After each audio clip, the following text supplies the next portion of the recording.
wanna stay. Singing to your bitch like I was Drake, yeah. Don't just try to tell me you love me. Can't keep it real if you really don't trust me. Come with a real, here been a front, so you get my meals. I'm gunning for the money in the bank. Come with a dank, scrolling the tank, rolling with the gang. You sitting out on the sideline tripping, I go to the hole with the rock like Pippin. Yeah. I'm okay. What up, though? Welcome to Whatever Waits Live, WoodwardSports.com. I'm Eazy, my Spinmo Rax, what up, Skywalker, Nicholas Koloff. Smash the like button. Oh, God! Tell a friend to the stream.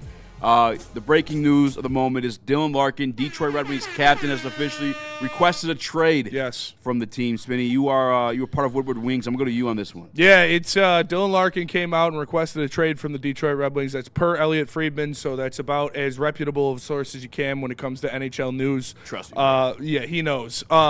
This is tough. There is going to be a lot of different ways this can go. I'm just going to dive right into it and say what I said on Woodward Wings. I think the only way that Steve Yzerman should keep his job is if he trades Dylan Larkin and a package to the Toronto Maple Leafs for the #1 overall pick. Let's go! Because that's what you have to do. You have to get a guy like Gavin McKenna in here to actually get a rebuild going. You actually have to get a realistic shot at a 100-point guy. Replacing Dylan Larkin and getting back to where the Red Wings are now is not a tough task. I love Dylan Larkin, but his production is not that irreplaceable. We were already talking in this offseason about bringing in a guy better than Dylan Larkin because he was not enough as the leader of this team. Now, it's unfortunate that it broke down to him asking out, but if you are replacing him, you need to go after the #1 pick because in return, you're not going to get a guy any better than Dylan Larkin. You might be able to trade for some pieces to keep you afloat as a middle-of-the-pack contender,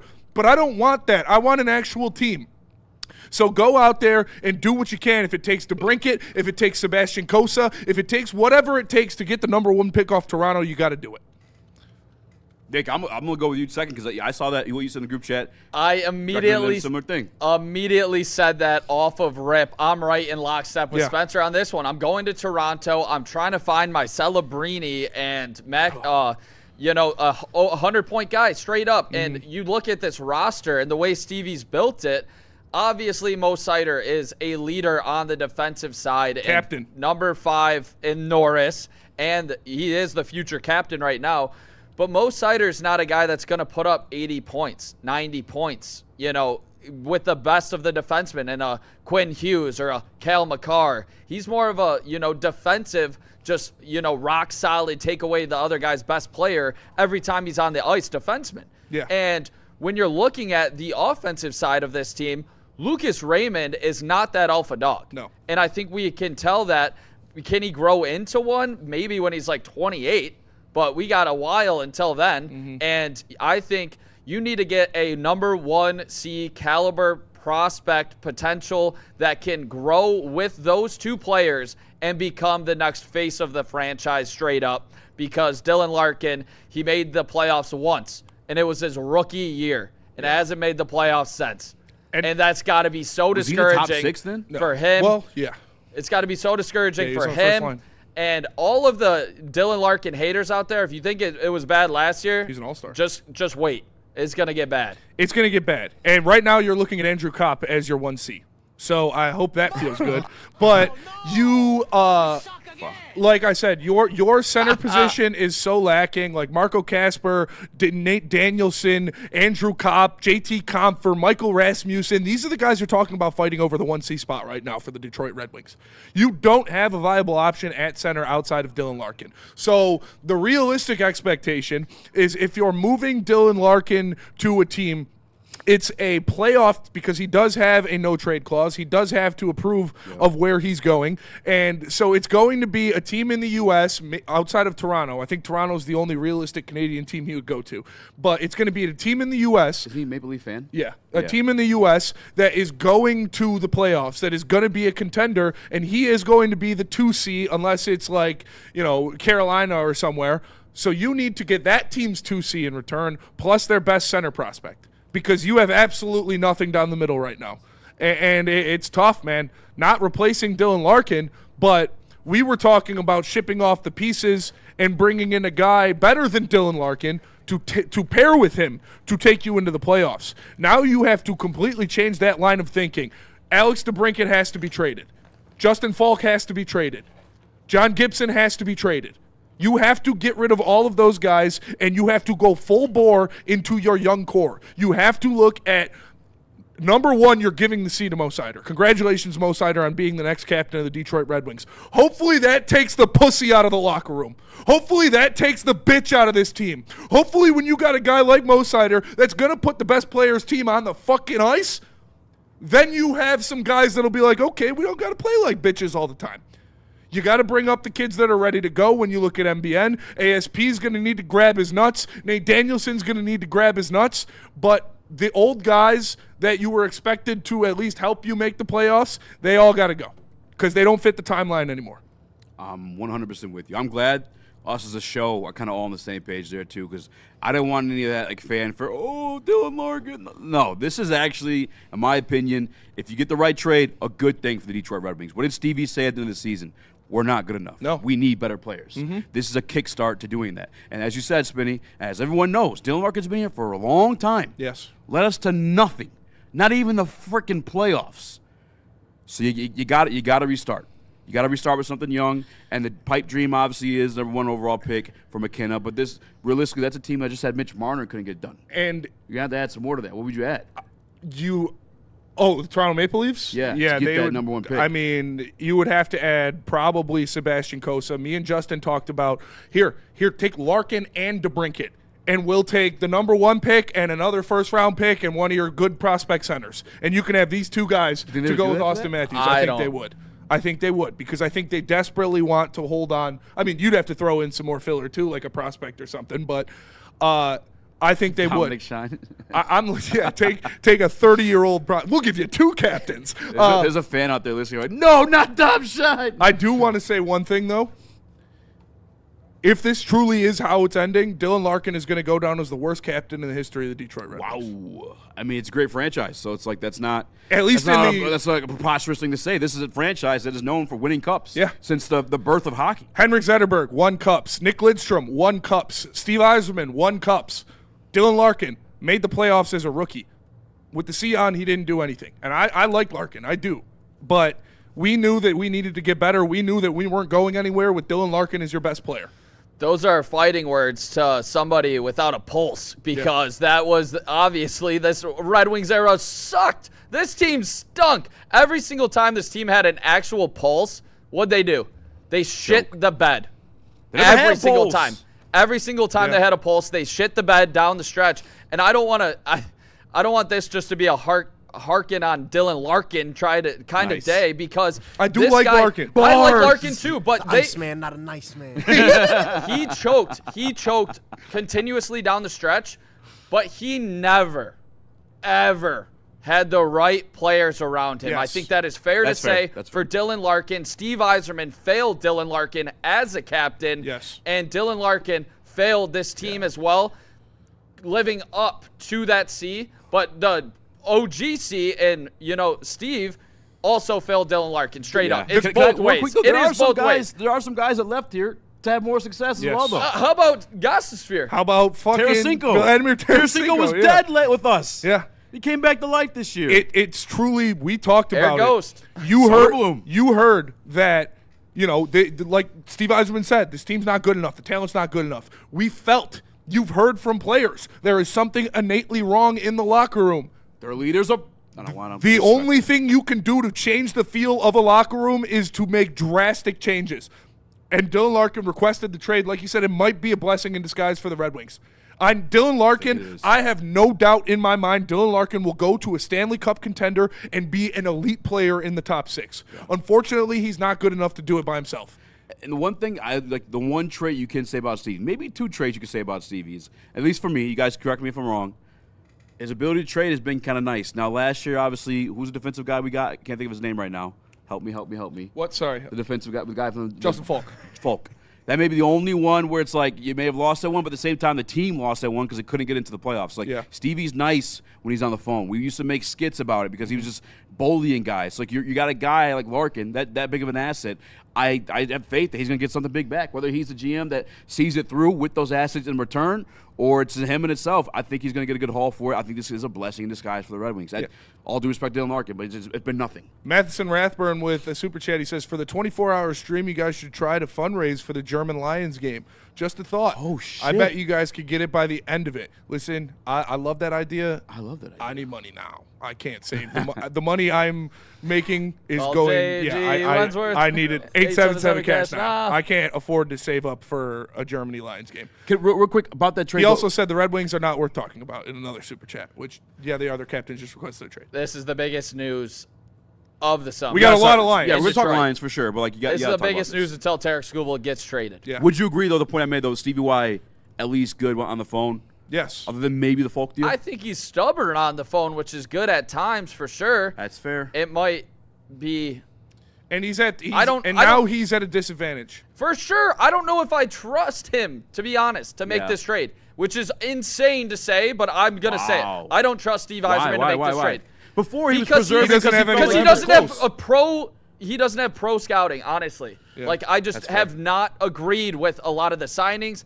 I loved the DeBrincat trade, but that fell in his lap. He's been a cheap ass. Let's talk about the trades. He brought in Patrick Kane on a lucky deal where his knees were broken. He had to get a procedure, his hip. Thank you.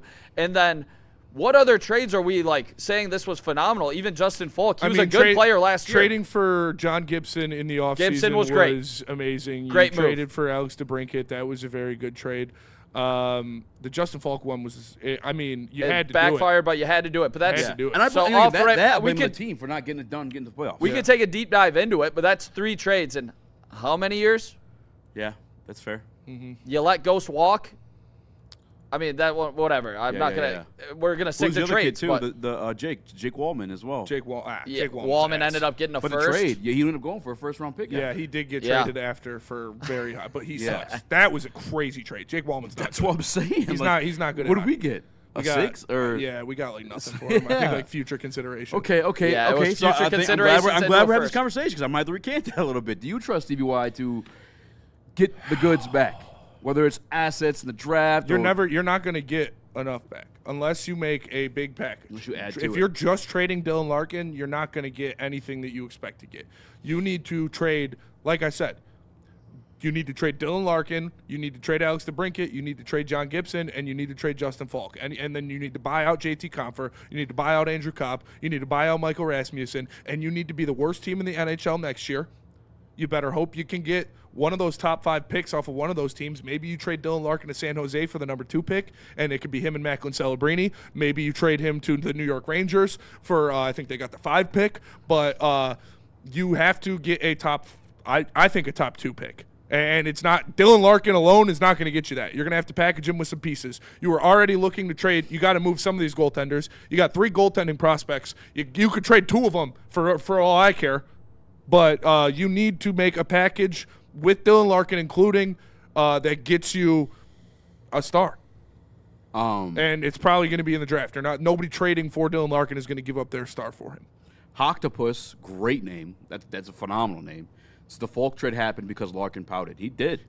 I think that's part of this too. I think Dylan doesn't like Steve. There's definitely some. I mean, he called him out last year. He did call him out, rightfully so. And then again after Yes, the season, rightfully so. Rightfully I want so. that to be very known because and we he were one bitching shit in his too. career. I would want out too. I'm not killing Larkin. I'm not killing Larkin for this either. It's a blessing for both sides. It's like a Stafford situation. I said it before. I'll say it again. This Detroit Red Wings team is the Jack Eichel Buffalo Sabres. You have Jack Eichel.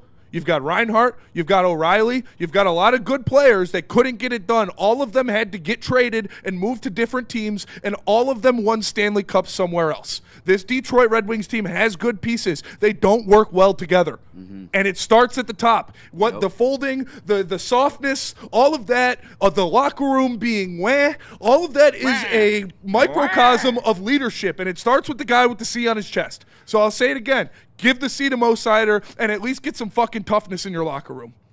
I think that's a great take. I like everything we all had to say. I agree. Good stuff, boys. Do we trust Steve if it isn't a top 2 pick to make that pick? I trust Steve to make, if he gets the number 1 pick, he will, there is no doubt in my mind he would draft Gavin McKenna. And so I would trust him to do that. And like I said, Is that a pipe dream? No, I think Toronto wants to keep Austin Matthews. And I think Austin Matthews wants to play with Dylan Larkin, and I think Dylan Larkin wants to play with Austin Matthews. And he's, like you said, he grew up a Maple Leafs fan. Yeah. If you can make it happen, it wouldn't just be Dylan Larkin 1-for-1. You would have to give a pretty good amount of resources, but get the 1 pick, get a fine center prospect that they have, take Gavin McKenna, and boom, you got yourself a star. And that's the actual rebuild. Because this 10 years into the void is now nothing. At least you got half of the season of Lucas Raymond and Mo Seider out of it. I like Evanson too, and I like MBN, but now we got to do it again. Is this a look back? I saw somebody saying in the chat just how big of a failure the Quinn Hughes trade was to not be able to land Quinn Hughes for Simon Edvinsson. This whole entire team is completely rebuilt. Or Ken Holland passing on Quinn Hughes and Evan Bouchard for Philip Zadina. You know how much it would have made a difference? You still would have been able to get Seider. You probably still would have been able to get to get Raymond. I mean, given the benefit of hindsight, for sure, just because it's all blown up anyway, you know? Yeah. And the reason why he wanted to keep it together, he felt like he had something he was close enough to cross at least into, competitive territory in the playoffs. But the fact that it's all getting blown up with Larkin probably leaving. I mean, it does look like a failure at this point. It is a failure. Yeah, it's for sure a failure. The Eazy plan is a failure. And now if he's still here, it's going to be the Eazy plan 2.0. Do you believe he will still be here? Yes. I believe he has a lifetime contract. I do. I think so too. And that's why I bitch as much as I bitch about this team not going out and getting aggressive, because even if he gets aggressive, he's not getting fired. Ronnie Brow says, should Steve Yzerman still be here? I don't think he should unless he gets one of the top 2 picks of the draft. The crazy part about it too, and Steve is Steve, and however you feel about him, whatever, but like the other part is like his partner in crime in building Lightning was Pat Verbeek. Yeah. Pat Verbeek left, went to the Ducks. Now look at them. Yep. Larkin for McDavid straight up. Who says no? Says Nitty Gritty. Shout out. Yeah, that's a good one. We can do that. And they traded some pieces. He did some pieces too. He traded Zegras. Yeah. It's man. Like I said, staying where you are with Larkin, this level of Red Wing is not hard. It's not hard to get back to here. You're trying to go there. And to do that, you're gonna have to blow up all the pieces outside of your Seider and Raymond are on extremely team-friendly deals. You're not moving them unless you really want to go into it. Then you could talk about Raymond. But Seider, Edvinsson, Trey Augustine, and Lucas Raymond are your core you're building around now. And, I mean, I guess they always were, but Larkin was there to kind of see them further, to hold their hand, to be the master splinter to their Teenage Mutant Ninja Turtle, but it didn't work out. Tyler Schweed. Boo Larkin and his wife. Damn, that's crazy. Larkin will get booed. Yeah, I don't think he should. I don't know. I guess I don't feel strong for it. Yeah, I don't feel strongly. People bitched about booing Stafford at the time. But Stafford's better than Larkin. Stafford's better than Larkin. Playoffs number 1 overall pick. 3 times. Stafford won an MVP. Yeah. I don't care where Larkin goes after. He's not winning a Hart Trophy. Stafford did make crazy. Stafford won an MVP. Yeah. And a Super Bowl. That is fucking. I mean, the Super Bowl, I guess, it's happened long enough where I believe it. The MVP? What the fuck? He's probably going to win another one. That goes on our team. He's probably going to go back to back if he stays healthy. This is just going to be another factor of honestly, Matthew Stafford situation. Justin Verlander, Max Scherzer. Hopefully not Tarek Skubal when the Detroit Tigers rally off 10 in a row. There you go. But no, this Woodward Baseball subscribe. This is one of those situations. Healthy too, low key. Tigers might do something. Don't let the Tigers get hot. All I gotta say. Before I get carried away with the Tigers, obviously, this is another factor of a Detroit player who doesn't have everything around him that he needs, who can't overcome that hurdle the same way Stafford couldn't, the same way. I mean, some of those baseball guys, that's just them choking. But like Larkin, I'd be shocked if this guy doesn't go out and win a Stanley Cup on a next contending team. You see him when he plays for Team USA, he's phenomenal. Phenomenal. Yeah. He's a great 2C. I'd be shocked if Dylan Larkin doesn't end his career without a cup or with a cup. As in, he will win a Stanley Cup. By the way, though, Nick, you made a great point, too. Jesus. This is just yet another team in Detroit with a star piece that's just too pussy to put the pieces around him.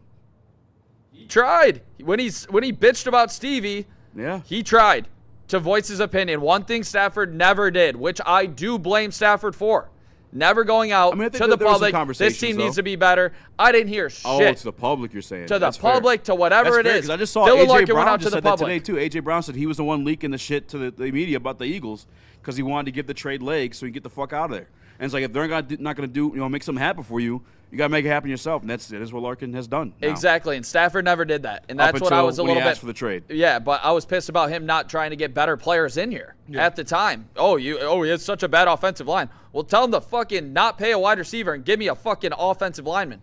Yeah. So that's where I'm at with Dylan Larkin. I mean, honestly, I hope he does well. I like Dylan Larkin. I like Dylan Larkin hopefully too. we can get the return that this organization desperately needs because the rebuild is broken. We talked about the keepers. We didn't mention any of the first-round picks past Lucas Raymond. Yeah. That's bad. I'm keeping MBN for sure. If ASP. he's on the table, get the number 1 pick. Oh, yeah, for sure. Definitely. If anybody's on the table not named Mo Sider to get the first pick, I'm doing it. Lucas Raymond, anybody. Anybody. Gavin McKenna's going to be a star. Yeah. Yeah. And he beat someone's ass and got away with it. And he beat someone's ass and got away with it. That's how you know he's going to be a fucking and star. his mom's a nice lady. Yeah, just crazy stuff. Dylan Larkin requesting a trade from the Detroit Red Wings. They're going to have to do something. Well, we'll see what happens. There are a lot of options for him to go places. I believe he wants to play – well, I know he wants to play for a contender. He's going to be a 2C somewhere in the playoffs, or he could go to a team with better young assets and a better future like the San Jose Sharks. But I wouldn't be surprised to see Dylan Larkin playing in the state of Florida or the state of Texas next year. I hope it's fucking Toronto. Because I'd rather have McKenna than anything else. I do think it is less than like a 30% possibility that happens. Steve Eisman. It's a dream. I'm almost willing to throw in anything else. You are. Dylan Larkin plus anything on your roster not named Mo Sider. We've seen it happen for everybody other than Chicago when they get that guy. Yes. Gavin McKenna would be immediately the best player on your team. Well, we sat and watched that pick Mo 5 Sider. or 6 the whole time. Charles Bosnick with the super chat. He says, so is the captain experiment over? Don't know the difference between the situation at Tampa Bay versus here. Pat Verbeek was a dog. He also inherited a better roster. He inherited Victor Hedman and he inherited Steven Stamkos. 2 top picks. Yeah, two very good players. But he did make some Hall of Famers. He got Nikita Kucherov in like the 4th round or something like that. So. Damn, that's crazy too. Yeah, shout out to those white pants. Shout out to White Pants doing their best. Oh, shout out to White Pants. God damn. Yeah. This is Sergei Fedorov again, says Adiz. Not even close. Dylan Larkin isn't nearly the player that Sergei Fedorov was. Did any part of you feel sad yet? Yeah, I felt sad as soon as I heard it. Yeah. I like Larkin. I do. I know he's not good enough to be the 1C on a team to win a Stanley Cup. I wanted to get a better player to put with Larkin to try to make the playoffs because I did want to see him have success here. I like Dylan Larkin. But if he wants out, then fine. Like I said, give the seat to Mo Sider, put some grit back in the locker room, try to get a top 3 pick in this draft for Dylan Larkin and some prospects, and do a mini flash rebuild of your already 10-year-long rebuild. Yeah, man. It's like you're trying a recipe with the same main ingredient, beef Wellington or something. Yeah. And everything you try differently, it just comes out like shit. And at the point, you gotta admit, beef Wellington fucking sucks, and you're just not gonna make it that way. I'm gonna get rid of the beef Wellington. We're making pizza tonight. I love beef Wellington though. I never had it. I have never had beef Wellington. That's funny you said it sucks. I'm like, is it really? Beef Wellington is really good. I was gonna say, why does Gordon love it so much? Beef Wellington's amazing. They have the little beef Wellington bites from Andiamo for like past hors d'oeuvres during weddings. Oh yeah. And I had the one in Hell's Kitchen. Hey. Forget about it. Forget about it. What was your first reaction, Easy? Just first pure emotion. Happy, sad, pissed, depressed. It's too much. Fire connected. Steve. No, not fire Steve. Just he hates Steve. I think he doesn't fuck with Steve Eisman. You're fired. Just like a lot of people are starting to. I think because as a fan of his own fucking team and wanting to win, he hasn't seen the things put in to complete that process, so he wants out. And then the other part is with us, we've also tried multiple different ways and went with them even before Steve, and then none of it's worked. So I think it's just a mutual beneficial thing. So I wasn't really sad at all yet. I mean, I'm maybe sad for him because, like, he was a Detroit kid, but, like, we haven't had great moments with them. So it's like, And at least Stafford, we made the playoffs. Stafford, I mean, Larkin had given some sweet moments, but I don't know. Ronnie Brown says, random question, super chat. Random question, what Lions player could you see playing hockey? Isaac Tesla. Easy answer. Very, very easy answer. D-man? Yeah. He'd be elite. Oh, yeah. He'd be elite. Honest.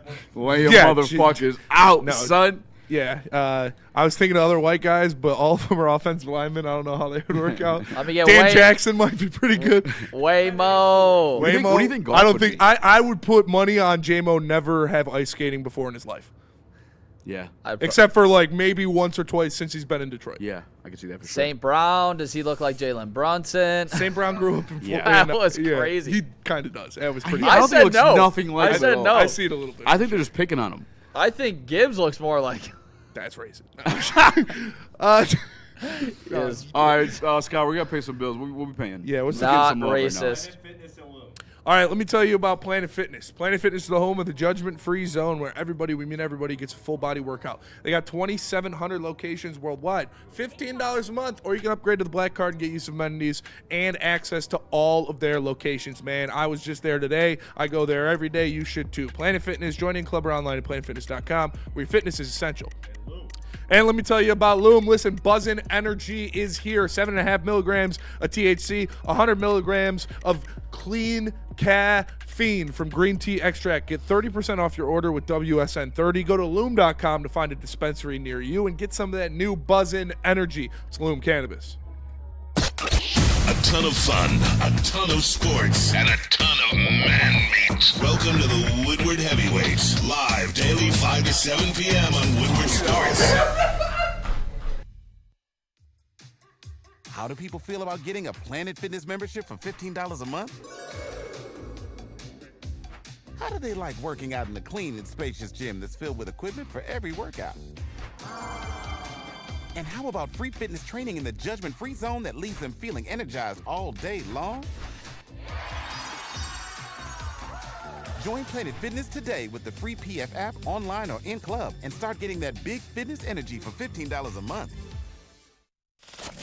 We don't like to brag that we are the toughest sports network in Detroit, but we do have a guy named Darren McCarty on our side. Woodward Sports. Is that an octopus in your pants, or are you just happy to see me? See what I did there? Go Red Wings! From Octopi Experts, Woodward Sports. Massage Chair House, my guy, Dr. Eric Duncan, holding it down the corner of Woodward and Long Lake Road. That is literally our guy. Hosted us for the draft party. Nick crashed out there, but he came in, calmed down. You want to know why? He had a nice, soothing massage chair.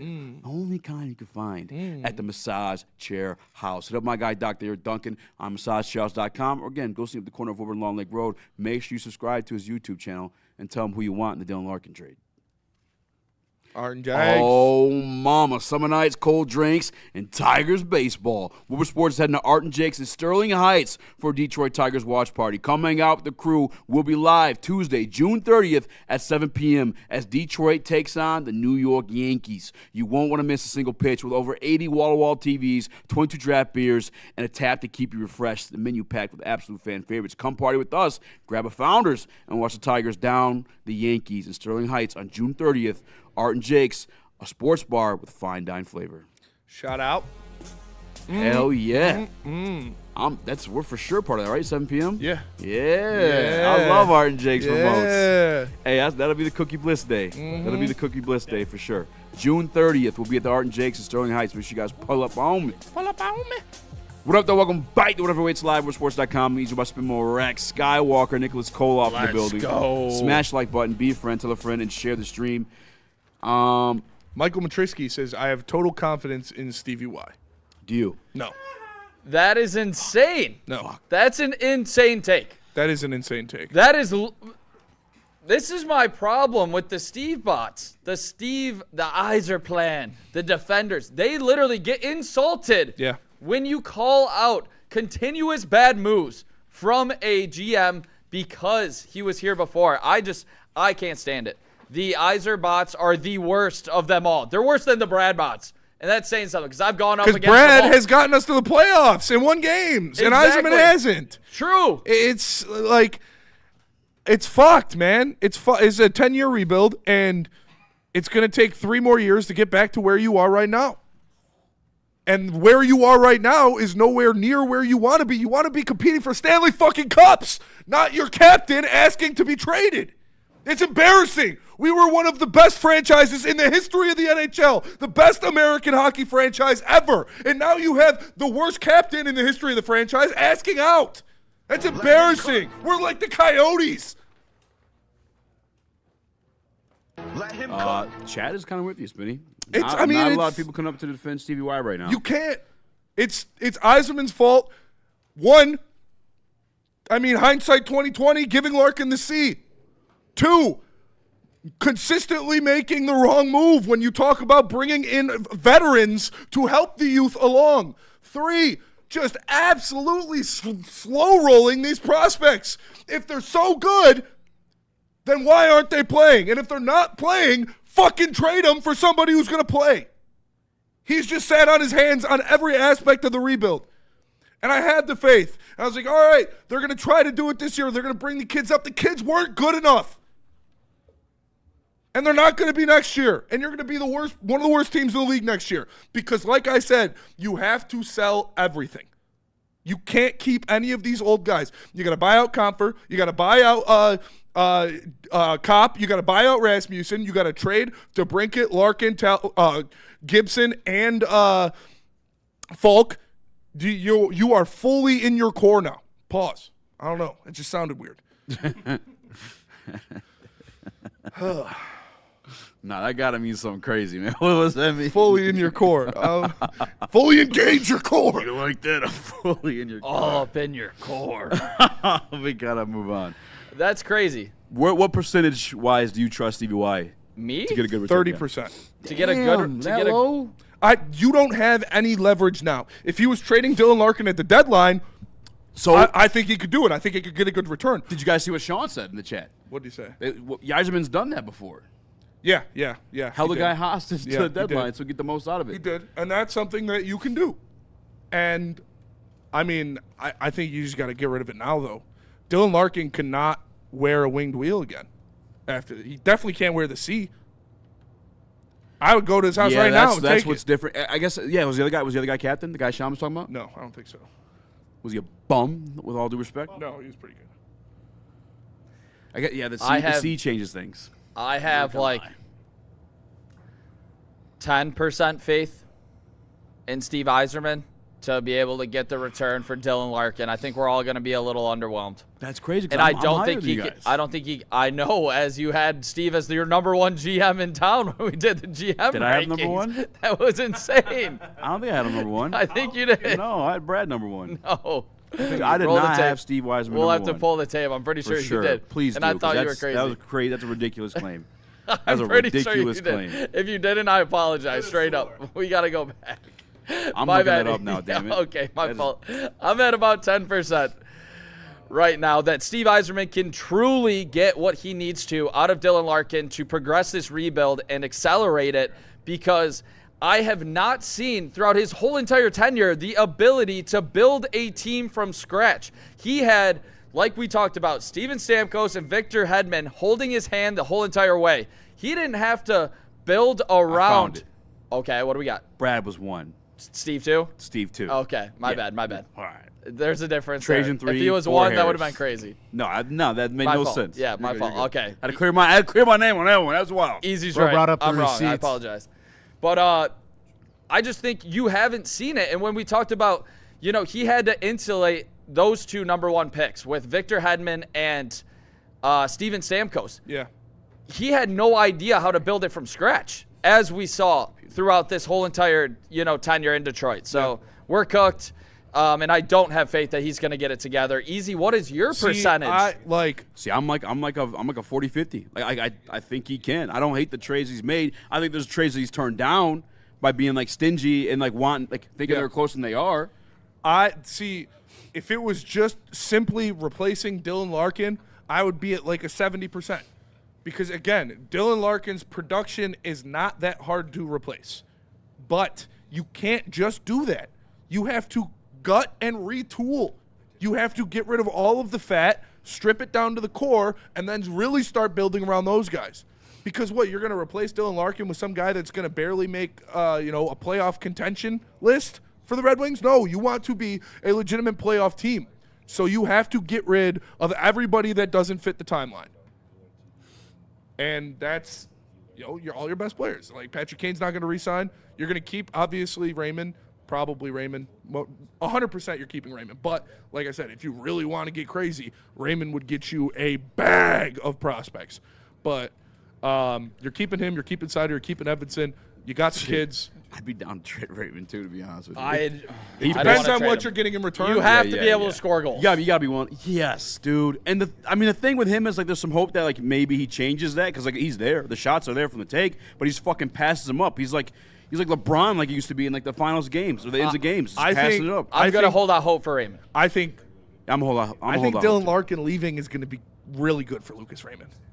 Because he's going to have to fucking shoot. He's going to have to step up. He had to shoot when Larkin was out, though, too. The change of attitude in the locker room is going to be palpable. Yeah. And that's going to help these guys that are being pussies and falling apart at the end of the season. Who did Raymond get in a fight with at practice last year? Ben Sherratt. Ben Sherratt. Yeah.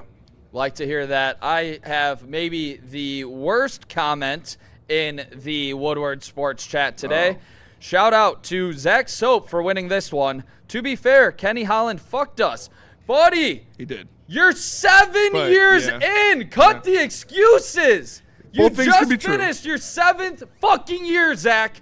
Stop it. Yeah, Yzerman has no excuses. Take it out of your mouth, buddy. God damn it. He's not wrong. I mean, Jesus Christ, stop it. You're both not wrong. Don't use the Lord's name in vain. Ken Holland did fuck us. Cheese and rice. Quit it. It's not an excuse for Steve Yzerman. He has no excuses. He's been a failure so far as a GM. So far in his 7 years. If you want to take out the first couple years, okay. That's 5 years. Nobody on planet Earth would be able to get the long leash that Steve Yzerman has gotten if he wasn't an absolute legend in the city of Detroit. For this sure. is fucking hockey town. Yeah. It's not hockey town. Scrape Not it off anymore, the ice. for real. Scrape it off the ice. It's not hockey town. Get the Bulldozers, the Hockey Town Cafe. Yeah. Have you The guys Pistons run LCA. Yeah. Now I'm sad. You guys saying that shit out loud. It's That not fucking hockey hurts. town. I was remember when I was pissed about them putting hockey town on the ice, I do and remember everybody called me, stop being a pussy, you're an idiot. No, they don't deserve it. It's not fucking hockey town. You haven't made the playoffs in 10 years. How could you call yourself hockey town? The people are still here. The residents of Hockey Town is still here, but the buildings are collapsed. It's called Hockey Town because of the fans, because we love the Red Wings, and because this city, this state, supports the Red Wings more than any of their other franchises outside of the Lions. But they haven't done anything to deserve the moniker of Hockey Town since fucking 2008. Who had a better build, Steve Yzerman or District Detroit? Ooh, that's rough. That's terrible. Happy Gay Hockey Month, says AVD. Who cares about gay hockey? Dumb gay hockey. All right, let's go to break. Vincent Gonzalez, real quick, is a long one. I haven't seen him before, so I'm going to read it. Good. He says, the players need to hate to lose. I feel that Larkin isn't gritty enough. We have seen DeBrincat fight more than Larkin has. Where is his fire? Yeah. You're not wrong. That is, like I said, I like Dylan Larkin. He was the only one with the heart down the stretch. DeBrincat. Dylan Larkin is notoriously soft. And to be honest with you, too, before the end of the season ended, like when we were fighting while Larkin was hurt, we had more fight in those games. We were winning more games. And for some reason, when Larkin came back, shit started to tank. When shit hits the fan, is you still a fan? Also, I saw in the chat, like, ASP needs to go. I have faith in ASP still. Yeah, I think he's going to be a good NHL player. I think he can be like a Gostisbehere, even better when he gets, his feet under him. But I think that's a little crazy too. Like, ASP is still a guy that I do hold out high hopes for.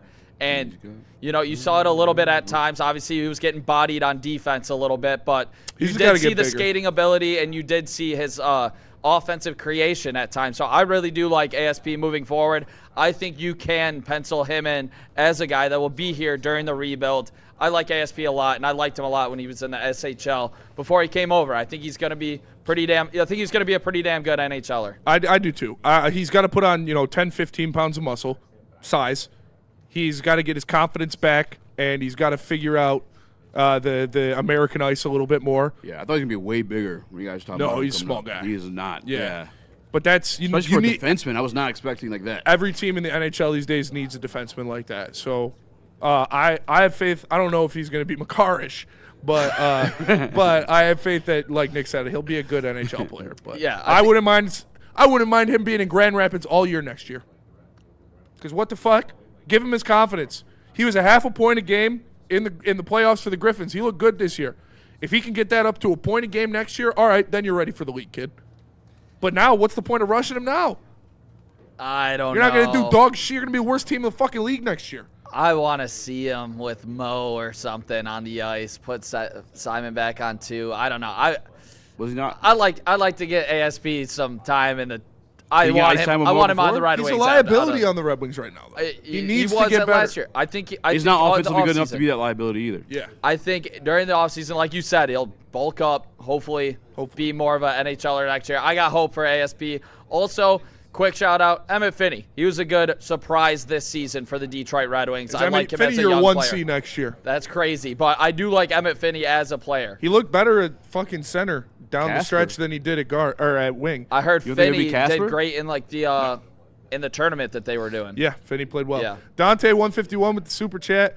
He says, I am so damn sick and tired of the line that people said, wait for the prospects. What prospects? Also, remember when people said bring the kids up? Fuck. Yeah, you brought the kids up.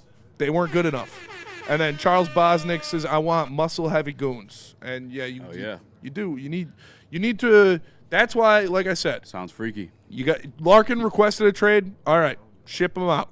You also got to trade DeBrincat. You also have to trade Falk. You also have to trade John Gibson because none of those guys fit the schedule anymore. And Patrick Kane's not re-signing. Forget about it.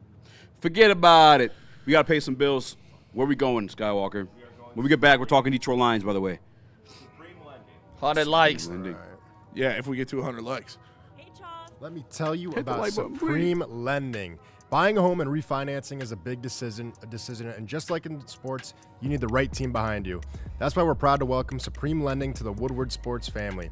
As a full-service lender, they boast a 99% close-on-time rate and a 97% customer satisfaction score. But here's the game changer. When you apply for an eligible loan, mention Woodward Sports and you'll receive up to $500 off your appraisal. To score this deal, call the numbers on your screen and talk to Chad and Chris at Supreme Lending today.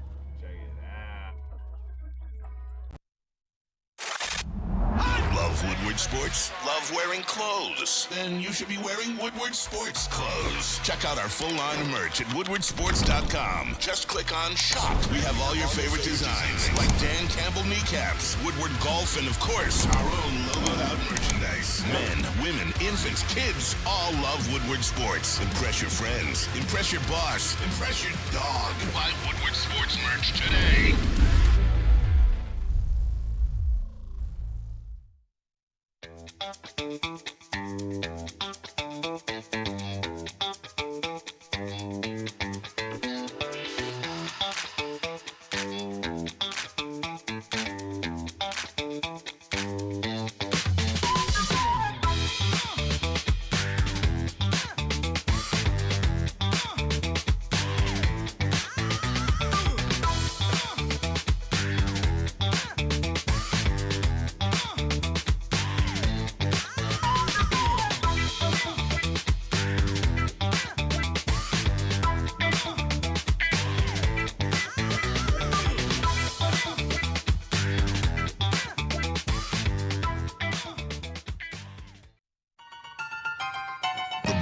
Summer are ready to get back to the playoffs, and there's no better place to get your Tigers coverage than Woodward Sports. Join us all season long as we follow as our hometown Tigers claw and fight. This ball is gone.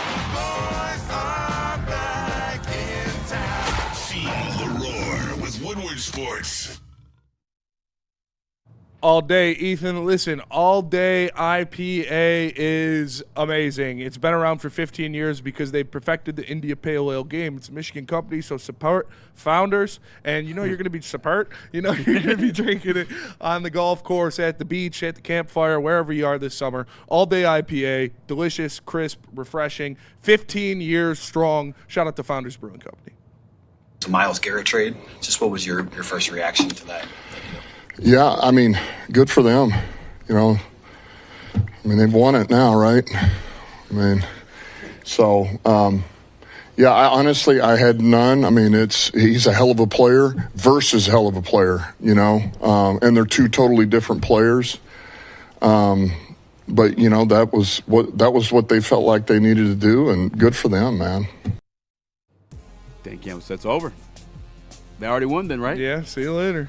Talking that shit. Shout out Dan Campbell. Shout out Dan Campbell. He's not even on the schedule. Yeah, he doesn't ever think about shit like that. Oh, why would you ask him that? Yeah, that's a bad question.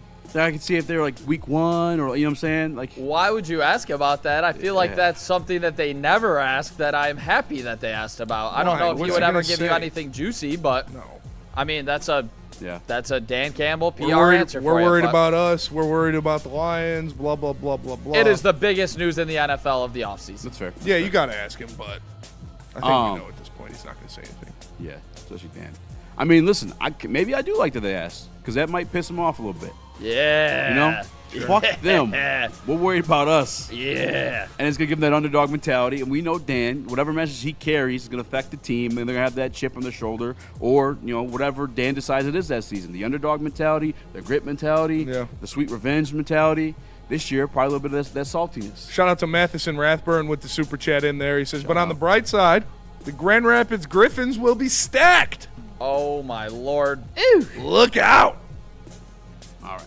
Look out. Dominic Shine.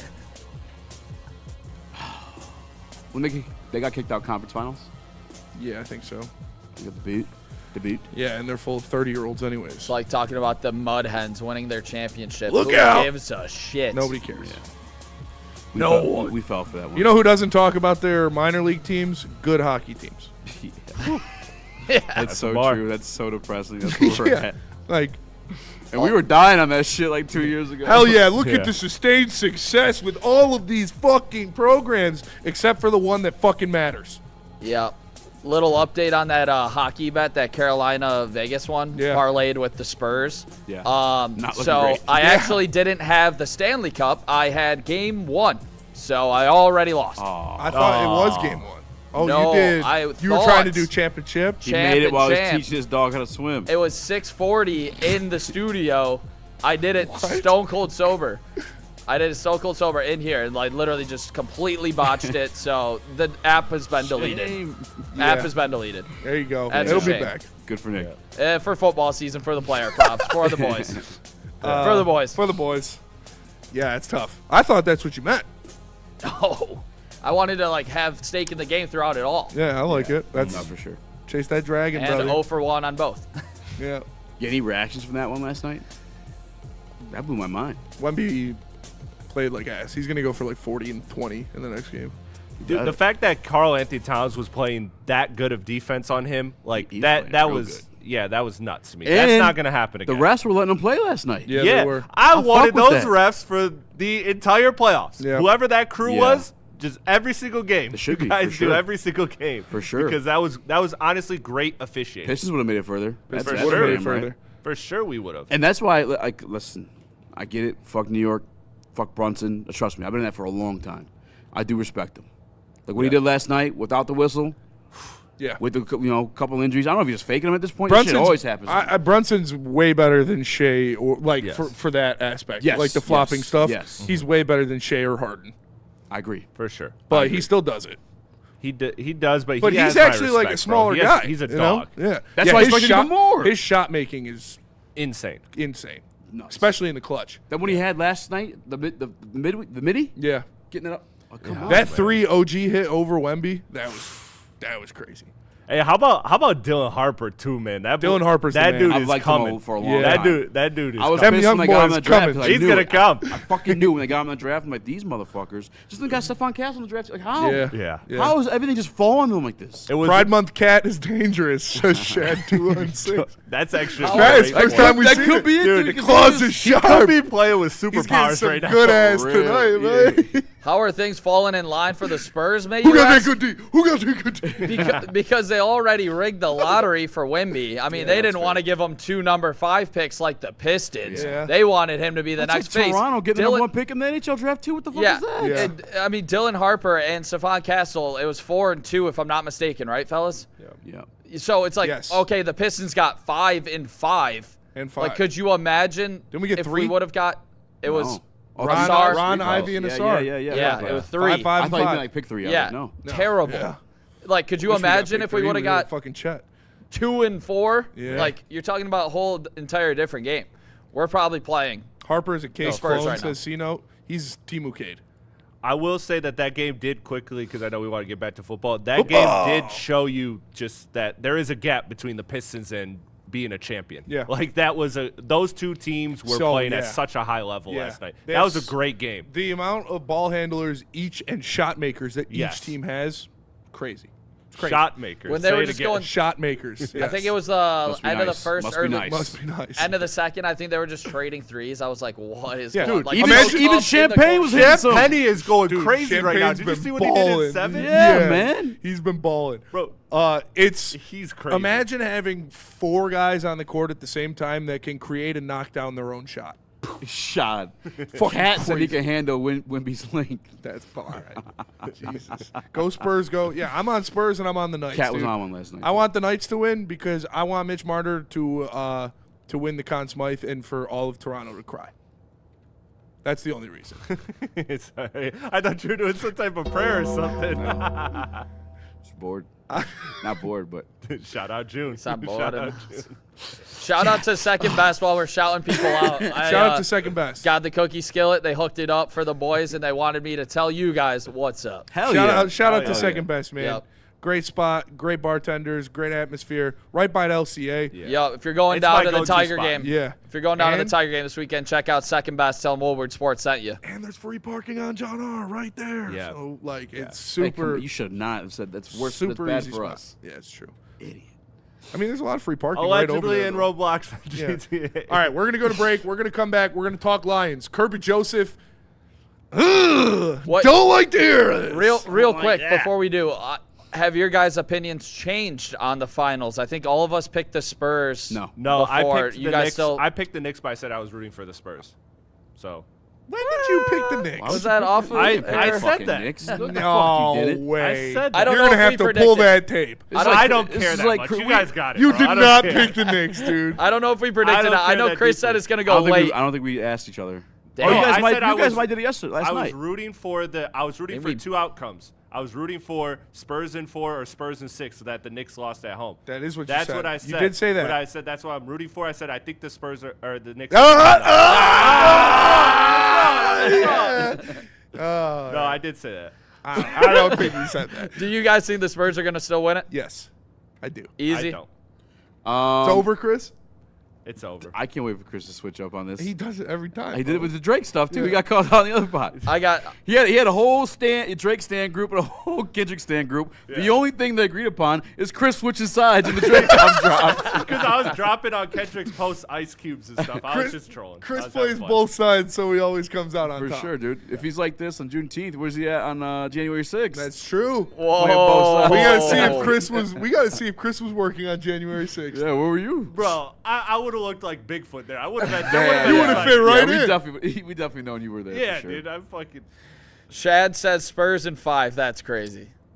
That's crazy. It is kind of crazy. Bet but I it. can Send also the see send it. the bet slip in. I feel Shad. like it just feels should like have it's been New that way. York's I was year. expecting that on New York. I thought the Spurs were gonna beat the shit out of them. No, Knicks have been routing everyone. Yeah, they've been playing well. They're not just winning; they're like smacking people. They gotta send Bismack Biyombo out there to kill OG Anunoby. That's what they do. If he's hitting threes like he's been all season. No, what did Neil say in the chat? He was just shitting on the Knicks run up into the finals. Like, oh, it was easy to hand it to him. Oh, he did. Talk shit you didn't pop in there? I bet Maz did. Well, I didn't. I mean, I was like, maybe he has a point. I don't know. Oh, by the way, it's valid. Stay tuned for tomorrow's episode of the Heavyweights. There's going to be a familiar face on the desk that you guys are going to like. Maybe a few. Maybe a few. Maybe a few for real. Mom and Dad got some date nights. We got two. We actually have 2 dates. We gotta fix our marriage. We're going to dinner and a movie tomorrow. It's actually true. I hope you guys don't end up like Lena. We're not going to the plug. We're going to Donut Day for Hyman. Shout out to them, and then we're going to Sexy Steak. So. What? Sexy Steak? Yeah. Oh, dude, yeah, I'm excited to go. Yeah, I'm excited too. I haven't had a good steak in a while. I've been eating cold meat roll-ups for months.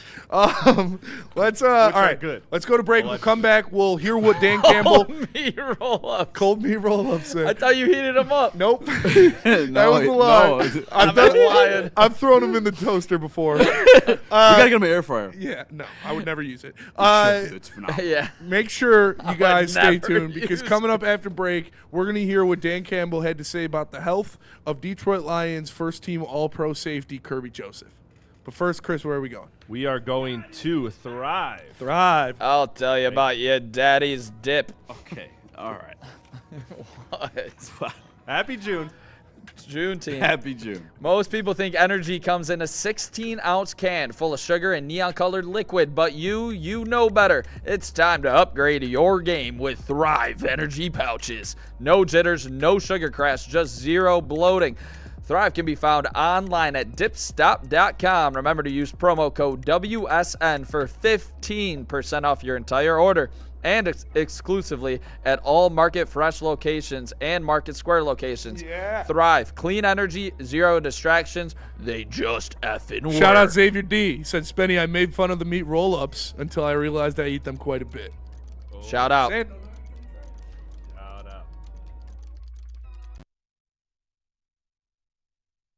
What brings you in today, Spencer Raxter? Doc, I can't sleep.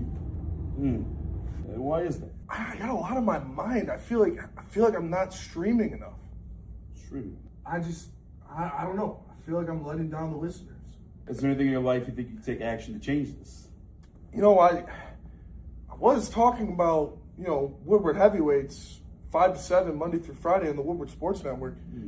We're talking about doing a 24-hour stream. June 19th?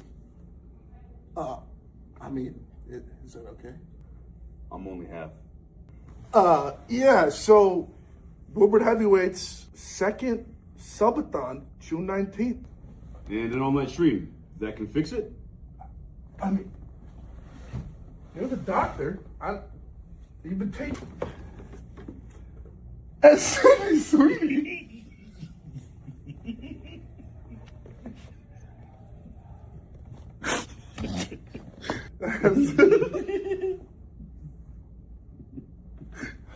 I mean...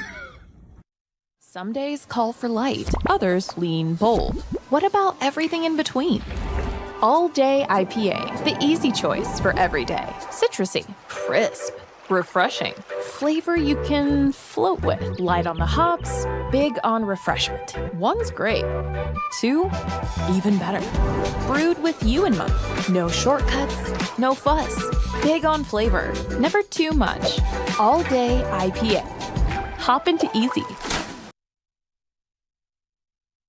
Hunting season is almost here, Detroit, and your Lions are on the prowl. Make sure you're locked into Woodward Sports for all the Dan Campbell reactions, Jared Goff touchdowns, Amon-Ra first downs, Penny pancakes, Kirby picks, Gibbs big plays, and of course, Jack Fox's leg. Stay locked in on all your Lions coverage right here on Detroit's #1 sports network, Woodward Sports.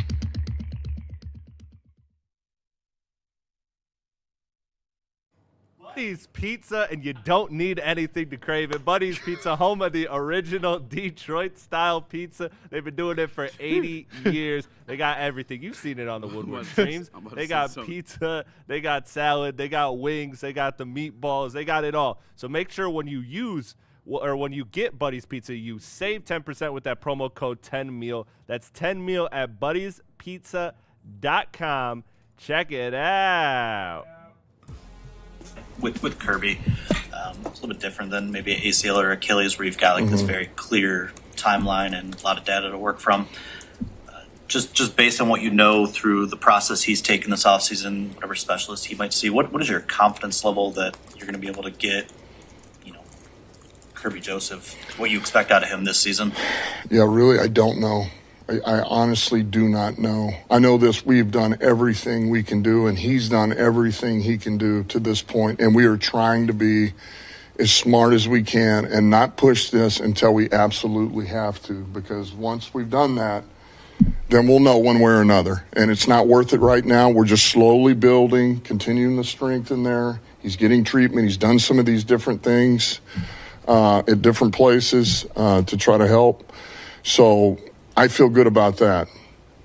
I feel good about that we've done everything we can, and so is he. And so we won't know. I mean, honestly, we probably won't know until we get into the thick of training camp. There's a lot of... Oh, fuck, dude. That's not good. That's not good. Don't like to hear that. We talked about how Kirby Joseph, outside of Aiden Hutchinson, is probably the most important player on the Detroit Lions defense. Yeah, we literally just had the conversation. He takes the ball away better than literally anybody else in the NFL in his tenure, and turnovers are the most driving force of wins in the NFL outside of points scored. It's not good. I mean, maybe we could just put him in the hyperbolic time chamber until the playoffs, and then he'll be good to go. But I don't know, man. This is scaring me a lot. This means they have not found out. They know what's wrong with Kirby. It's a degenerative knee. Degenerative knee. And they have found nothing to fix it. There's no time. There's not an ACL. There's not an Achilles injury where it's like, okay, yeah, you know what? We'll probably get branched around in October, November. They don't know what's wrong with him. No. The cartilage knee is degenerating. It's a tough word for me to say, but it's gone. It's leaving him. And there's nothing scientifically yet to save that. They're put stem cells in. It's the close thing you do. But the thing about a stem cell, you put it in there, you can't determine that it's going to turn into cartilage.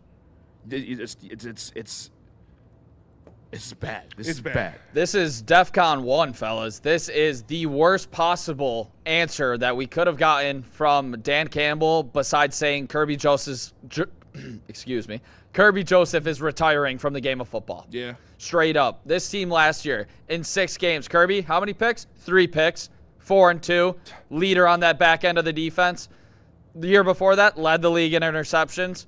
Kirby Joseph is the biggest difference maker on this defense, and I'm including Aiden Hutchinson in that. Wow. Yeah. Because of the turnovers. Yeah, I mean. Straight up. Hutchinson enhances his ability to get picks, but I do think Kirby Joseph, all-pro safety, the difference maker, it's just, without him, this defense, God, it's a bend, don't break, but you are able to get the picks. Yeah. And you could count on Kirby Joseph for those game-changing interceptions. Without him, this defense has a whole new identity, and it's not a good one. That's why you went to the conference championship that one year with the shit defense. Yeah. Because Kirby Joseph created extra opportunities for you by creating turnovers. The eraser. Picking off Aaron Rodgers, causing fumbles against the Dallas Cowboys. Remember the fucking helicopter hit yet? I mean, that's Kirby Joseph, phenomenal football player. All-pro. This makes me sad. All-pro. Most turnovers since he stepped foot in the fucking league. Tied with Ed Reed. He was on comparisons with only Ed Reed. That's the greatest safety ever. The Lions will not win more than one playoff game this year unless Kirby Joseph's healthy.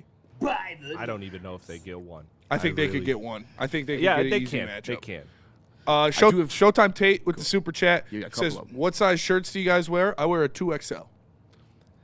XL this way. I'm working down to a XL. 3X. Let's go. There we go. Get the 3X. Easy's getting there. Yeah, get Come 3X. on. Billy Trikey with the for me. super chat. He says, Sean mentioned dropping by tomorrow with some ribs. I heard that part. To our show? No, it's Juneteenth. Oh. For the subathon with some he was talking about some crazy meats. I was like, yeah. Dude, he better fall through now because I'm excited. We'll do super chats to eat don't weird go back meats. on that. Sean will bring in some weird meats, and we'll eat it for a certain donation. Another super chat Bull from testicle. Brian. Easy, great acting job. Ever think of acting? I don't know what he's talking about, but thank you, and I have, but never pursued it. Burn with the super chat. He says, I said on Crunch Time, Dan has the tone of a guy with a sick dog. He knows he needs to go to the farm, but hasn't committed yet. Pray for a miracle, but man, I mean, he's not that far off. It's a go see the rabbits type of attitude that Dan Campbell had. Remember when they had Kirby Joseph's media presser and deleted it? Because it was too depressing? Yeah. Oh, I'm hurt. Oh, my neck. Dude, Kirby Joseph is one of my favorite players on the team. He's my favorite player on the defense. And, they need him, man. They need him. Absolutely need him. There's nobody you can replace that production. It sucks for some. The other thing, I don't even want to talk about this because I won't put it in the air, but the other thing that sucks about it, too, is, remember those runs of hits that Kirby had that unfortunately injured a few players? My man from the Rams. Yep. Higbee, Tucker Kraft. From the Vikings. Yeah. Every one of those fan bases wished this upon them. Yep. Yeah. And it fucking happened. It happened. That's the other part that sucks. Maybe we got to wish that it don't like that. Isn't real. Someone did some voodoo shit to our guy Kirby Johnson, honestly, man. But the bright side of things, Chris, unless you want to get your negative thing off. I just wanted to say this real quickly. Outside of quarterback, there's nothing that lowers the Lions' ceiling more than a Kirby Joseph injury. I'm with you. Yeah. I'm with you. He cuts down a quarter of the field. He creates you extra opportunities. Half the field. Half the field, because your cornerbacks can press up and play more confidently when they know they have the best ball hawk in the NFL behind them. Man, this is bad news. But the good news. This is super bad news. Super bad. I'm excited to hear the good news. But shout out Kirby Joseph, fan of the network. Shout out. Shout out Kirby. Shout out. Friend of the network. He was at a show. He was at a show at Feldman a week Rookie after year. he got drafted. Yeah. Him and Malcolm. Shout out Kirby. Got the interview right after first pitch, right before the contract extension dropped. Yeah. Speaking of which, I pulled it up. The good news. There's an out. Only $13 million you owe him if you decide to step away from it. That's depressing. That is depressing. Is that good but news? it's also, it is good news because at least I know. You got that big contract and now he's hurt. What the? You think we're fucked. Yeah. We're fucked. There's only $13 million guaranteed left in that deal. This year? On the deal. Because if you cut it, you got to pay him what he's guaranteed. Yeah. 13 this year. No. It's 1 this year, 1.6 this year, 1.8 next year, and then 10. So can we just pay it out where you don't have to can just extend probably it? To be buy fair, him out, they did it to Frank. I mean, they can't just not pay it if whatever he decides to Oh, do. shit. They did do This that is to not Frank. this is not good, and I can't sell you guys hope on this. I really can't. The only thing I could maybe they're keeping under wraps because I mean him dancing the sidelines does make me feel better, but the fact he's not here for OTAs That's not good. for the pajama party, That's not good. Because you want some more good news. Terrion was out there today. Maybe you don't love that, but I Did got good news. Sam Laporta was out there. That's a way better one. There I apologize. we go. All right. Like Love to hear the that. injured guys are Starting to come falling back. in, coming back, Yeah. but this one's still on the sideline, and his was early on in the season after the Browns game. Remember? He's had a long time to rehab. Oh, the whole entirety of the offseason. Yeah, and the vast majority of the regular season. Well, to be fair, the regular season, it was every week he was trying to ramp up to be able to play. So he wasn't actually rehabbing. What's concerning about this? They shut him down, the last 3 weeks of the year? What's concerning about this is that this is no time for coach speak, no gamesmanship, no nothing. You have nothing to gain from going out there and saying or lose from saying that Kirby isn't great. We're looking forward to how he's feeling this season. And the fact that is your answer is really bad because this isn't, the press conference before a game and you're trying to play coy. Ooh, I don't know if he's going to be available. It's questionable. We'll see. This is OTAs. Yeah, this is OTAs. This is offseason. This is when everybody is happy and optimistic. Everybody is a Super Bowl contender at this point in the season. And so for it to be that statement, to me, really shows that it's bad because I think even if he was halfway decent, you get coach speak of, good, man, we're feeling good about where Kirby's at, man. I'm excited to see him back here. He's big to our defense, blah, blah, blah. Dan didn't even say we're going to give it a go in OTAs. No, he didn't. He said, I don't know. He says he doesn't. And we're gonna give it a try when it's worth giving a try, which means a game time situation. He said into the heat of training camp, maybe. So another month, maybe he'll be able to practice. This is sadder to me. Practice, not he would be able to play in a month. In another month, he might be able to practice. And Dan don't play unless you practice. No. Unless you gave Decker a little bit of that. There's no rehabilitation for a degenerative knee. There is not. That is true. You just gotta peptides can't fix it. Shout out. We got defensive Todd Gurley. This is depressing. Wow. Kirby Joseph coming off the all-pro season last literally year. Todd Gurley. 3 picks in 6 games. Your team's 4-2. Kirby Joseph. What the Let's go to break and talk about something. First, Larkin asks out. Now anymore. Real quick, super chat from Sideless. He says, was Raxter out there? I need him and TA to hit their heads. To hit their head and think they're Revis and Ramsey out there. I like that one. That would be nice. There is a story. I forget what. You got breaking news? No, that was shout out for the super chat. Shout out for the super chat. There was some old coach. They are now Revis and Ramsey. My dad always told me the story about this like old hockey coach that some dude got a concussion and they told him, they're like, yeah, he doesn't know who he is. He's like, well, tell him he's Wayne Gretzky and get him out there. That was one of my dad's classic stories. All right, let's go to break. What do we got, Chris? We have BlackRock. BlackRock. Let me guys tell you about BlackRock. Listen, you've got an event coming up. BlackRock is your place to go. They got something for everybody, whether that be a refreshing cocktail or a handcrafted mocktail. They got fresh salads, stacked burgers, incredible desserts, and their famous steaks cooked right on the rock or chef prepared to perfection. Book your next event today at BlackRock Bar and Grill by visiting blackrockrestaurants.com. The next generation of Detroit sports media is here. Crunch Time is back on Woodward Sports. Join Jeff Iafrate and Booner Monday through Friday, 11 a.m. to 1 p.m. Taking Detroit sports coverage to the next level with massive interviews, viral moments, and the best live reactions. Get ready, Detroit. The young guns are taking over. Crunch Time on Woodward Sports.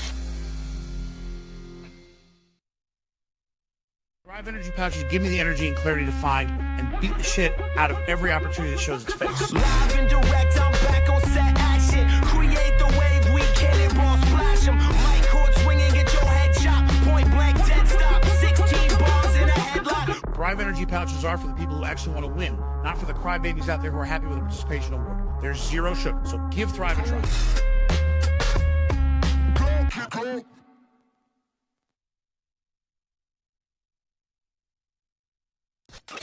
A ton of fun, a ton of sports, and a ton of man-meat. Welcome to the Woodward Heavyweights, live daily 5 to 7 p.m. on Woodward Sports. Mad Packs. Go to getmadpacks.com and find a store near you carrying the best product in the game. Make sure you check it out. They've got great flour as well. It's not just the pre-rolls. And they've got flour-only pre-rolls. So check those out, too. It's Mad Packs. Go to getmadpacks.com. Mad Flavor, Mad High. Mad Packs. Mad Pack. Excuse me. Had the same thing. What up, though? Welcome back to Heavyweights Live, WoodwardSports.com. Easy must be Mo Rex. What I'm up, though? Chris, Nicholas Koloff. Smash Yeah. like button, be a friend, tell a friend, and share the stream. Tampa Lions Club says, I'm all hopped up on Thrive looking for an ass to kick. They're good. I'm not a pouch guy. We should do a bit like that for them, or skit or something like that. Oh, yeah. I'm all hopped up on Thrive. I'm all hopped up on Mountain Dew. I'm not a big pouch guy, but I ordered some of the peach ones, and if I'm like fucking falling asleep at night when I'm doing an edit or something, I'll throw one in. They keep you going. Yeah.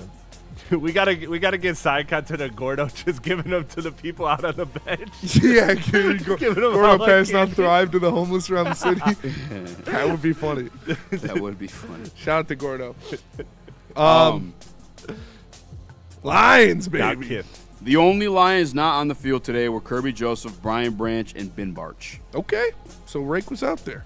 Love to hear that. So Rake Shaw was out there. Hopefully he can make it past the first preseason game this year. The other piece of injury news, Kendrick Law, out for the year, ACL.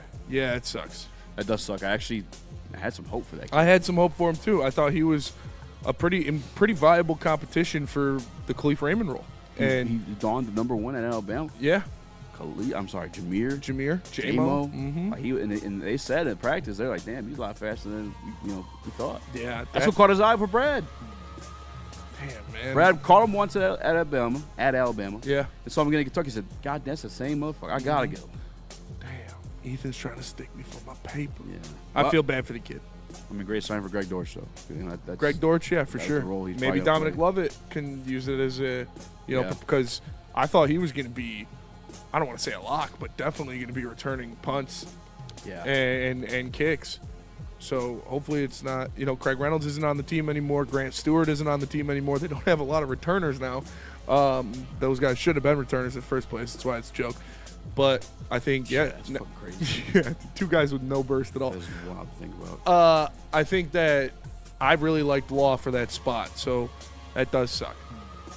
Yeah, he tore his ACL, man. It's non-contact. It's a stress injury. Are your Dan Campbell videos labeled at all? They are. We just don't know the accuracy of the labels. All right, just play anything. Just throw one up there. Here's Dan Campbell on something. Dan Campbell on something. Ahead. Last year, you guys weren't able to access the play-action game as much. How important is that to get back going, and how much is that tied to the amount of deep shots that you're able to take, too? Well, we tried a lot of play action. We really did. The issue was we weren't running the ball particularly well late in the year, and so if you don't run it well, there's only so much the defense will buy. Go ask Jack Campbell about it. If you can stuff the run over and over and then they play pass, then they're already back in coverage. So, look, that's always going to be part of what we do. Everything here starts on the ground. On offense, it will always start on the ground. That's where it begins, and then we'll go from that. Play action pass can be big for us because our players are good at it. Our quarterback is outstanding at it. Now our quarterback can sit there in the gun too and dish the ball out. And but that's just, man. You want to go deep in the playoffs, you better be able to run the freaking ball. So that's where it all begins. 100%. Yeah, 1,000,000% correct. I remember somebody arguing this. I think it was Ben Solak, actually, that you don't need the run game to be successful to continue play action because the Detroit Lions beat the Tampa Bay Buccaneers like that, the bad version of the Tampa Bay Buccaneers when we were there. Incorrect. That run game helps you tremendously. I mean, the whole purpose of that is to suck in the linebackers in the middle of the field, to go try and make a tackle on the running back, and then you go deeper in the middle on them. Like that, you need that run game to establish that. We didn't have that last year, and they did try last year. Last year, Jared Goff, 27.9% of his snaps were play action. But we weren't doing much with it. It was doo-doo Bob because we didn't have an offensive line. They addressed that offseason, and they also got a coordinator that I expect to continue executing that. Yeah.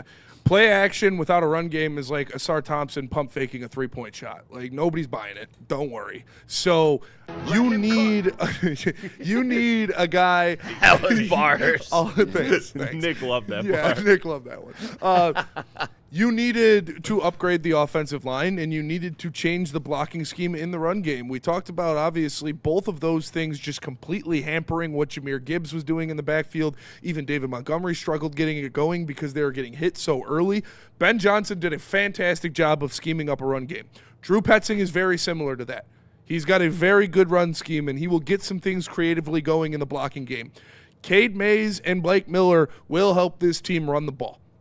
Flat out. Their athleticism, their physicality, and what they can do outside and what they can do rolling and screens and in cuts and in different things, traps down the line. It's going to help a lot to be younger and more athletic on the line of scrimmage and having a guy like Drew Petzing who has designed a formidable running attack before in Arizona. Not Johnny Morton's specialty. Couldn't say any better. Those two specifically. Yeah, this run game needs to get going like it was, a couple of years ago at this point with Frank in there. And, Cade Mays is definitely going to be better than Glasgow. We hope Blake Miller is a good rookie in the NFL that will help out that right side next to Tate, who is great in the run blocking. And then you talk about left guard. I think that probably – you need to see a big step from Christian Mahogany if he wins that spot. I think with Sewell next to him, he's going to be able to produce a lot better just for sake of having an absolute beast next to you. So I think you are going to see less of Jahmyr Gibbs getting tripped up in the backfield. Like, you can't have your all-Olympic sprinter, in terms of, some of the best speed in the NFL, get out and get going if he's getting tripped up before he even starts. Yeah. And you saw that last season where he was getting -3 yards, -4 yards on first down, and it would just set your team back where you weren't picking up first downs efficiently. So I think you're going to see that a lot less this year, which is going to be great in the long term. And in terms of setting up that play action and everything that you want to do. That was the offense in a bottle last year. There was no consistency. And that's why it was frustrating, because you look at the end of the year numbers. That's why I say context is king. You got to understand how you got those numbers. We were high in the offensive categories, but that's because of explosive plays from Jahmyr Gibbs, from Jamison Williams. There was no consistency there at all whatsoever. So when it came to a crucial moment and you needed it, Didn't have it. Yeah. And that's why I think you're going to get back with Drew Petzing. I don't know if you have it labeled for Dan Campbell on Drew Petzing, but he talks a lot of stuff that he brings. I don't know if you guys want to go to break for that one, but I'm excited for that between the offensive line and Petzing. We can go to break, or wait to go to break for that one. Charles Bosnick says, and yet we got rid of Demo. But, yeah, I mean. He didn't want to be here. They didn't want to pay a backup $5 million. It was a mutual splitting. And that's I like the what it return is. they got, too. Yeah. I mean, it was a move they had to make. And unfortunately, we talked about that before. When you're signing all these big contracts, those secondary contracts, Anzalone, Reeder, Amik Robertson, David Montgomery, those are the ones you're going to miss out on. And if there's any attribute I've always credited Jared Goff with, it is the play action. Yes. Kind of high. Can't talk today. Sorry. I've called him the best play action quarterback in the National Football League, and I believe that to be the case. I think you need the running game to be successful for it to work. That's why it didn't work for you in year one with Anthony Lynn. And then Ben Johnson comes in, who's a mastermind of the run game, gets that going, breaks Barry Sanders' record with Jamal Williams. Yeah. Had the offensive line to do it, too. For sure. Let's be real about that. And then you start to see Jared Goff come alive. And next thing you know, he's got the number one stats across the league for the past 2-3 years. We need to get back to that run game so he could be that quarterback. That's what you're founded on. It's what your defense or what your offense was built on, was the grit, was the run, was the punch you in the mouth. And that is what you have to get back to. And we talk about, you hear it every time from whether it's Shep, whether it's Dan Campbell, whether it's Brad Holmes, whoever's talking about it, they talk about complementary football. And yes, the defense was completely ass cheeks last year because of injuries, because of Shep, because of Jack Campbell, 40%. But your offense not being able to sustain drives because you have a lack of run game was so detrimental to an already undermanned defense to put them right back out on the field, 3 and out, 3 and out, 3 and out. No drives in the third quarter where you're getting in the opponent's red zone. It was bad. You were giving short fields to good offenses. You were putting a tired, depleted defense back out there because you couldn't sustain the run efficiently. You need to do that. That's why you brought in Drew Petzing. That's why you invested a lot in the offensive line, and hopefully it works out. I think it will. And that's the thing, too, is Drew Petzing years prior ranked in the top 10 when it comes to rushing yards. Yeah. Last year, we talked about it a couple weeks, too, 7th. Bam night. 7th in the NFL. I'm talking about no passing games. Oh, passing games. 7th in passing yards. That's Drew Petzing could cook. I promise you. I see Dundada. He says he doesn't have faith in Drew Petzing. If you're not good enough for the Cardinals, I don't see you standing a chance in the NFC North. The Cardinals head coach got fired. Yeah. Therefore, Drew Petzing exited the door with them. He didn't get fired from his job because he wasn't good enough. In fact, he led top 10 offenses with Boo Boo. You cheat. You turn down. You thirsty. I think I got to double check. I think they might have had better run success than the Lions. Yeah, do you want me to Michael Carter as their fucking running back. Michael Carter, guys, you don't even fucking know. I remember you bringing that up when we were talking about Did you want me to play that Petzing video? Let's do it. Let's go to break real quick. Let's go to break first, yeah. What bill are we paying? All right, we are paying the bill of. I also may have some breaking news when we get back. Oh. May have, seeing if I can say it on air. Okay. Oh, shit. A scoop from Nick? Tiger scoop. This is a Dylan Larkin Red Wing scoop on potential spot where he wants to go. Ooh, way, dude. Oh, my God. His neighbor's dentist. His neighbor's dentist. It's always the dentist. We are doing for break Gold Crown. I'll tell you right now, Dylan Larkin wants to go somewhere where he's playing with one of his buddies from USA. Gold Crown. Gold Crown, ladies and gentlemen. Yeah, he gets to pick where he's going. Yep. They know trade clause. Stop everything for a second because Gold Crown just went completely crazy. They just dropped the Royal Jesters. Talking about 1.5 grams of quad-infused, Keef-coated, live resin, THC diamonds, and terpenes all packed into one. That's 4 layers of hell yeah. These aren't your hit it twice and pass around pre-rolls. These are why am I analyzing this game like a freaking coach pre-rolls. Michigan-made, top tier, no shortcuts. Next time you hit the dispensary, don't think, just ask for Royal Jesters because if you're going to smoke like royalty. We don't like to brag that we are the toughest sports network in Detroit, but we do have a guy named Darren McCarty on our side. Woodward Sports.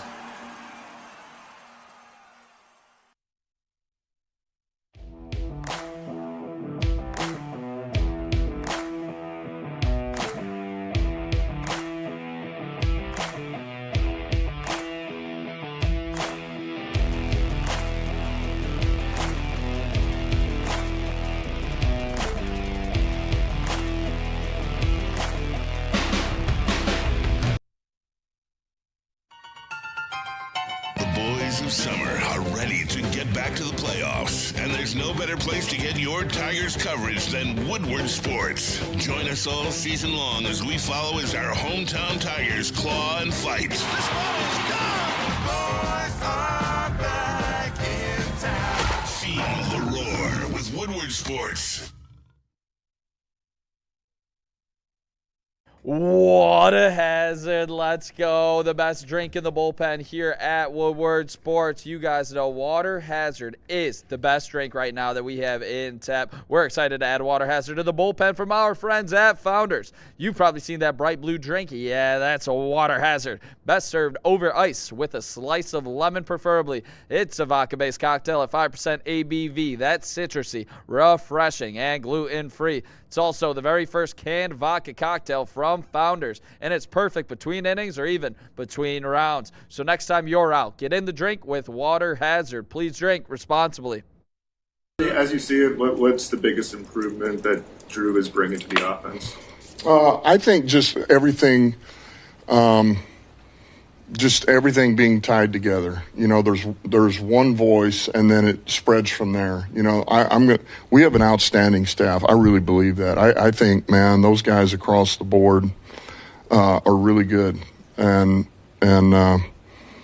so I think just having that one voice, clear communication. This is the way we want it to look. This is in the run game, the pass game, and protections. I think that just kind of helps tie it in. Any little questions? Hey, if you get this, we're going to outside release it. If we get this, he's sitting at 8, go by him. If he's those go a long way. Just, man, this, and then we can always change it if we need to, but at least we're all on the same page just from the get-go. He's done a good job with that. This is what I'm talking about with Drew Petzing. The confidence that I have in him comes from he is the chef.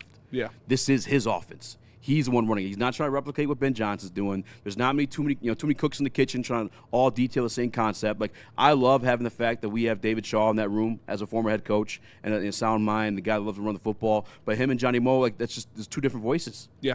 And too many cooks in and the only thing I could argue is, like, yeah, Mike Kafka now. But it sounds like from what Dan Campbell's saying that he's falling into place. Yeah. Whatever role he has, maybe he's working with Jared Goff and maybe even giving Drew ideas because he's a very collaborative guy. But this is Drew Petzing's pot of stew. He knows everything down to the T of what ingredient he needs. So it's like you can't run Ben Johnson's offense without him, but you can run Drew's with Drew. And Drew has had success with shittier teams. And now he has Jamison Williams, Amon-Ra St. Brown, Jahmyr Gibbs, and Penei Sewell. Sam Laporta on top of that. Man, I mean, we did say that exact same thing about John Morton, the better players teams think. But from a million years ago. Yeah, I agree. And he actually got fired from his job. Petzing didn't get fired. No, he didn't get fired. And you're right, 100%. Like, you know, the old sayings ring true for a reason. Like, you can't teach an old dog new tricks. Yeah. You can't teach John Morton how to run Ben Johnson's offense. But you can bring in a young dog and let him run it the way he does. So, yeah, that was, you know, even during the initial crash out, I said he's definitely going to be better than John Morton because it is his baby. It's his DNA. It's what he does. He knows how it works. And like you said, the collaborative side of it with a David Shaw, with a Mike Kafka, with Dan Campbell, with Jared Goff, he's not going to be stubborn and stuck in his ways. He's going to be pliable and adaptable to what the situation calls for. So that will definitely help. And I think the offensive line is almost even more important than Drew Petzing because to have the efficiency of a run game back and have Jared Goff feel comfortable in the pocket, that is huge for this offense. Well, the other thing with Drew Petzing too, because this is why he's brilliant and why I like it being his as well too, is the sequencing. Yeah. That's one of the big things Ben Johnson does. Yes. Is he has his plan for the Bears 5 weeks before you play them. And as the season goes on, he's watching more and more tape. He's dropping a little bit of tidbits. Okay, we'll do this then. Okay, we'll do this then. They set the same thing up every single time. They'll give you the same look every single time, but something different's coming out of it. And they set things up week to week. Yes. They run plays certain weeks to give a defense a look and then run actions off of that play. That's what really how you get to be an elite play caller in the NFL is you run the same action, the same look, the same play with 5 different results. So you run it in the first quarter, you run it again in the second quarter, you run it again in the third quarter, and then the fourth quarter when you need it the most, you change the result of the same action. And that's how you get defenses lost, because habit forms. You watched it on tape. They do this every single time. When Amon-Ra comes over here, they're always going to J-Mo deep. And then you actually hit Amon-Ra in the fourth quarter, and that opens everything up because the defense doesn't expect it. The play that specifically comes to mind that I'm sure everybody will remember if you can is Thursday night football against the Green Bay Packers. Amon-Ra faked out a curl that he ran previously that the Packers bid on. I think it was Nixon at the time, and then he bumps out and ends up being a touchdown. Yeah. Like, that's the type of stuff that Drew Petzing's going to bring. Matter of fact, we have a clip on Drew Petzing, if you can, Chris, of him talking about what he's going to change in this offense or what he plans to change with the urgency. If so, if you do feel that sense of urgency to get back on track, just how do you help this team, as far as getting back on track? Two-part question. I'll try to go with the first question first. From an urgency standpoint, I think that's the nature of the league. I think you're always there. It's a now league. Like we got to show up. We got to get better. We got to be where we want to be. I think you're always going to feel that to some extent. And then my role in that, is kind of we talked about, is to be the best version of myself and to push the players and bring out the best in them, to make sure I'm growing as a coach and pulling on the right things and learning from the right people. So far it's been an awesome experience. That was the most the coach answer. Very coach answer. There's one clip in there, but I feel like we should have it for its own segment where he's talking about a specific player.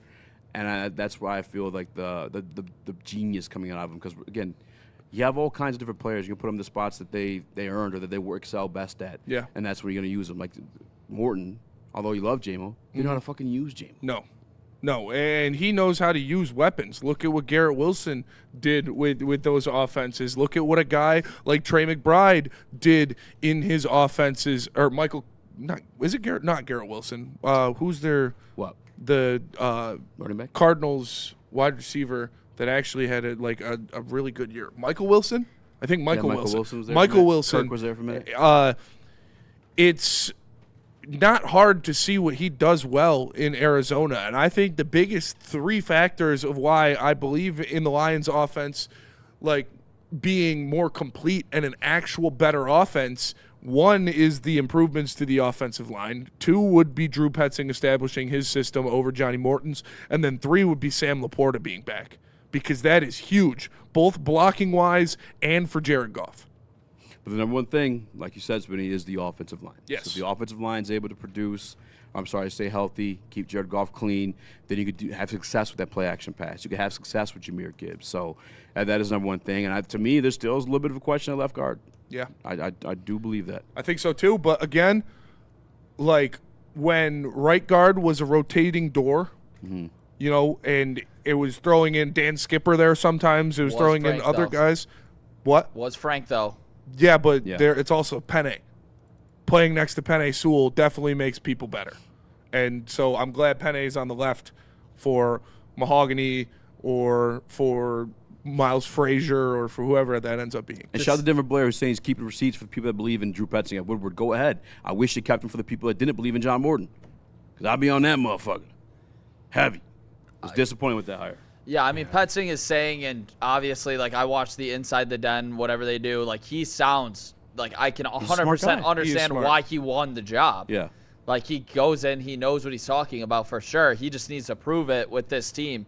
And I think one thing with the offensive line there, Spenny, the same way that we talked about, Penei moving over to left and helping out that left guard, do we think, should we maybe expect a little, regression almost, maybe not regression, but a little bit Sewell? Of your right guard, Tate Ratledge, not having Penei Sewell? Is that fair to say? Because, obviously having that guy next to him, Tate did great in his first year, but so I think I think there are question marks on this O-line, and until they come out and prove it, you're still going to, be up in the air, in my opinion. Because Kate Mays is a question mark, too. 100%. It's not like he is a locked-in top 10 center in the NFL.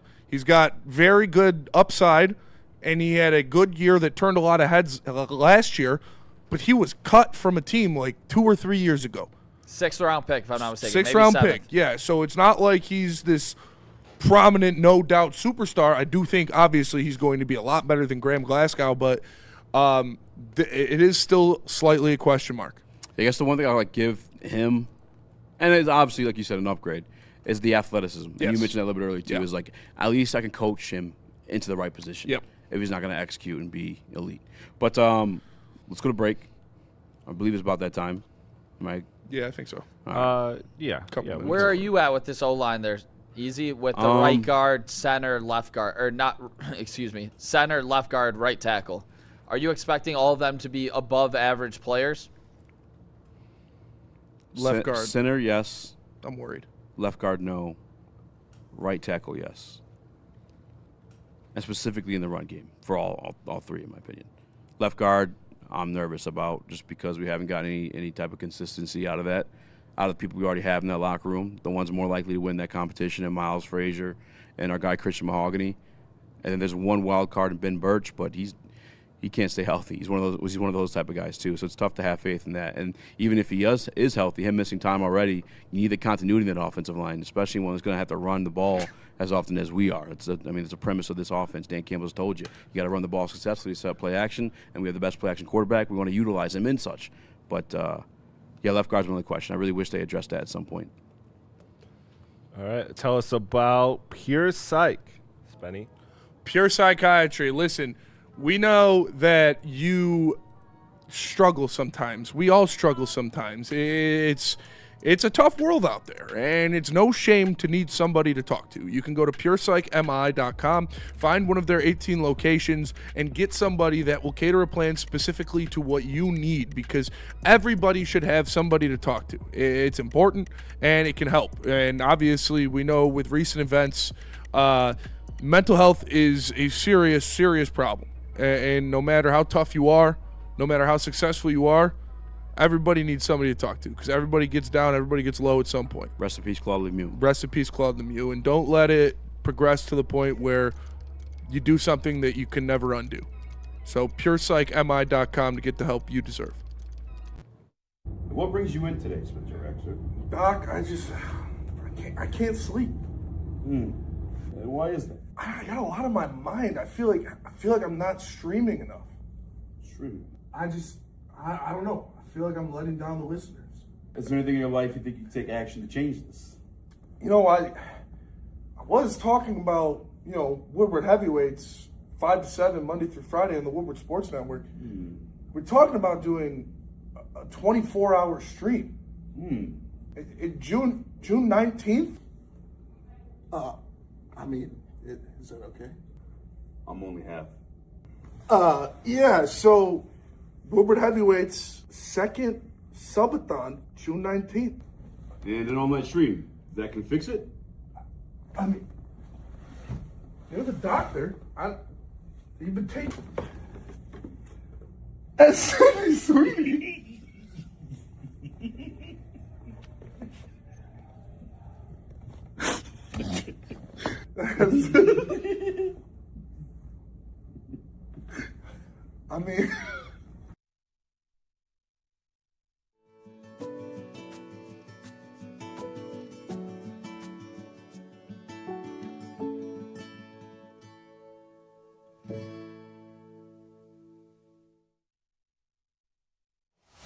The next generation of Detroit sports media is here. Crunch Time is back on Woodward Sports. Join Jeff Iafrate and Booner Monday through Friday, 11 a.m. to 1 p.m. Taking Detroit sports coverage to the next level with massive interviews, viral moments, and the best live reactions. Get ready, Detroit. The young guns are taking over. Crunch Time on Woodward Sports.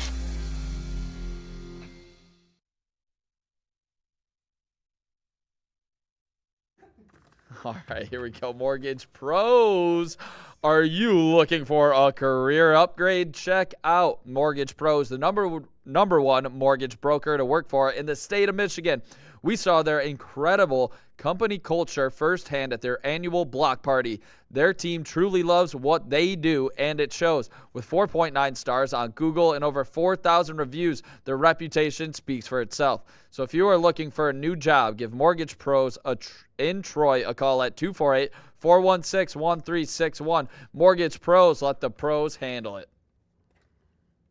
Well, Mike, Woodward Heavyweights Live, WoodwardSports.com. Easy to watch, spin more action. Chris, Nicholas Koloff, smash the like button, be a friend, tell a friend, and share the stream. Share it. Christopher, do you have the video about Drew Petzing on Isaac Tesla? On Isaac Tesla, Isaac I do. Tesla. What do you see from Isaac Tesla? Like, we saw these glimpses of just phenomenal plays last year, the one-handed grabs, the tight window catches. What do you think best case scenario is for him this fall? Yeah, I think the best case scenario, and you talked about, like, those highlight plays are going to show up. I think the consistency that he pushes for every day of just getting in and out of his breaks, of using his body and his size to his advantage, because it's certainly one of the things that separates him from a number of players in this league, and then just carving out any role you can. I think that's everybody's job, is figure out what you do well, do it at a really high level, and then it's our job as coaches to make sure you're put in that position to go help us win. That's that shit right there, son. That's our jobs as your coaches to put them in a position to help them win. And that's a guy who came in so fucking raw last year. I still, to this day, I love you, Neil. I love you, Sean. All right, saying that 3 third-round picks is worth a 6 or 7 option on offense is some crackhead take. All right, it's a crackhead take. I'm going to be honest with you. But I do like Isaac Tesla as the pick. Like, if we had just grabbed him in the 3rd round, used something else to go up and get him, I would have fucking loved it even more. But the thing with Isaac Tesla is, like, he was so raw last year. Still gave you, 6 touchdowns? Mm-hmm. Like 300-400 yards? Maybe a little less now. I think it was like 250 yards or something like but that. 6 tutties? Like, am I muted? They worked. No, I hear you. No, I hear you. He had a moment. He had a role in that offense last year. He's going to continue to develop in his route running and his releases. Yeah. This year, Spinny, out of all years, you made a take last year, didn't necessarily pan out. Thought it was crazy you said it, that J-Mo would have more yards. Oh, than Amon-Ra? Yeah. I think this is the year because of the chunk of offense that Isaac Tesla is going to take away. He's going to be more, you're saying he's more in the middle, he's more in those intermediate routes. Yeah. And that's going to take some better of as a Amon-Ra. player, too, yeah. Yeah, I can see that because nobody's going to take the role from J-Mo. Nobody's going to take the looks from J-Mo that he gets. Nobody's going to take the shots from J-Mo that he gets because he's the best in the league at it. I agree with, was it Skywalker or Jeff that said he's going to be, I think it was Jeff. He said he's going to be the best red zone target on the team. Oh, for sure. Yeah, for sure. That's not even a question. It's Tesla. He's the best one on the team for that. Him or Laporta, yeah. Yeah. 2 big watts. Yeah. And Laporta had a nice little. Remember the? Yeah, that was nasty. Yeah, that was nasty. Too bad we got blown out because Jared Goff turned the ball over 4 times. I think because of the chunk of offense that Tesla's going to take, play. this could be the first year that J-Mo takes maybe number 1 in the locker room. I would not be surprised. I mean, actually, yeah, I would be surprised. Like, I love J-Mo. He, again, probably top 3 player on the team for me. It's him, Kirby, and Penne. But the bond that Amon-Ra, St. Brown, and Jared Goff have is unflappable, whatever the actual word is. That's gonna always be there. He's always gonna look for Amon-Ra, St. Brown, and Amon-Ra gets open so often and so easily. That's fair. 117 receptions for Amon-Ra, St. Brown last year. And the yak with Amon-Ra. Like, if he gets 117 catches, he's going to have fucking 1,400 yards. J-Mo with 1,100. Here's J-Mo talking about what he worked on this offseason, Chris, for the Detroit Lions in this offense. Hopefully his hands. This was, I'm sorry, Dan Campbell on Gibbs? Nope, Jameson Williams. On himself. Oh, J-Mo on himself. Okay. Let me Bro was way out of bounds at that one. Yeah. Yeah, I was. Give me a second to grab that one. You good. It's one of the ones Booner sent. Yep. J-Mo did say he worked on his hands. Good. Oh, whoops. Oh, good. You got it? No. Yeah, I'm excited. Okay. That's really the only knock you can have in his game. Think about the Browns game. Likes to flash chrome a little bit, but who doesn't? The Browns I'm flashing chrome right now. Flash chrome right now. He had that drop. I think he had like 2 drop touchdowns in a row, didn't he? For sure. And that could be those extra 200-300 yards to put him like at or above around Amon-Ra. I'm not mad at the take. Like, the guy, if J-Mo has 100 catches, you know how many fucking yards he'd have? I should listen to you. Yeah, maybe not. We'll take a bigger chunk of it for sure. I don't think it'll happen though. That's even with like the 13 personnel. I feel like, we have the personnel for it technically, but Tesla's such a big body. I feel like he would be that guy. I mean, Cody Parker in LA? Is he like a wide receiver / tight end type guy too? When they do the 13 personnel, I think that Tesla could be the exact same thing, if not more talented, because he's got like some Puka Nakua upside. You got J-Mo now? Yeah. Which one did you want, the catching or the receptions? Catching. I didn't know there was a reception one. Okay. Don't matter. Catching. Catching. That was my main thing, catching. I wanted to get better at catching. How'd you work on that? Any specific drills you were? No, it's a mind thing. It's a mind thing to me. Is that just mental reps then? Like you're just playing those out in your mind? Yeah. A lot. Yeah. You catch everything? Getting his mind right, dude. Yeah, I mean, yeah. he's right though. Like, it's how much better can his hands get through jugs drills? You do the Amon-Ra, I guarantee they get better. I don't think so, because he's not catching the bullet passes right here. He's catching over the shoulder. He's catching down the field. That's all timing. That's all body position. And in Alabama, he wasn't dropping passes. I'm with him. I think it's more of a mental thing. Too. Yeah. In that moment, not overthinking like, oh fuck. Like, no, and once you drop one, then it piles up, it piles up, it piles up. So I think it's more mental for him than it is, jugs machine or anything like that, because he's not doing the, turn around quick. Like, he doesn't drop the screen passes that get thrown to him. He's dropping the down the field balls. In the last 2 years, Jameson Williams ranked 7th in receiving yards in the National Football League. That man's tough. Top 10. Dude. That man's tough. That's crazy. I love J-Mo. That was a hilarious 65 clip. and 58 respectively. J-Mo's such a goat, dude. I'm so happy they paid him. Might as well play the other one. What is the other one he was talking about? Receptions? The other one is on getting more receptions. Okay. So let's see. Telekinesis catching drills is Tampa Lions. I say in the past, like people, like they would say that, but we wouldn't get to it till like later. Right now, he implemented it to day one. So like, our routes day one. Chris, they all look the same, huh, Chris? Hey, all right, we're not doing that. Bro has to work on one Juneteenth, and now he's fucking waving flags around. All right. You got your hood and back? You guys settle down. Settle down. This is all spin zone. Did you hear what he was saying, though? No, because you were yelling at me. He's talking about practicing the receptions in the passing game earlier than he has years past. And then that's what I say last time we were talking about with the contract. We really haven't seen the weapon part of it. Let's fucking go. Yeah. Shout out Drew Petzing. I'm going down that boat, to be honest with you. You think Gibbs is going to throw a pass this year? I hope not. J-Mo gave me PTSD. J-Mo can't do it. But everybody said J-Mo shouldn't do it. Yeah. That was the craziest part. The only logic and the only point that people have to make to me that I will believe that Ben Johnson threw that game was J-Mo throwing that ball. Because every single time we heard one of the players say who shouldn't be doing it, every single one of them said J-Mo. Yeah. Literally all of them. So that's the only thing that makes me somewhat start to think that Ben Johnson actually threw that game. That is completely fair. But at the same time, J-Mo, you got to know it. Tuck Fucking that run, bitch. dude. Tuck that bitch and run. Especially you. I'm sure that was. You know how excited he was to probably throw that bitch? Yeah, for sure. He's probably laughing out to Let me do that bitch.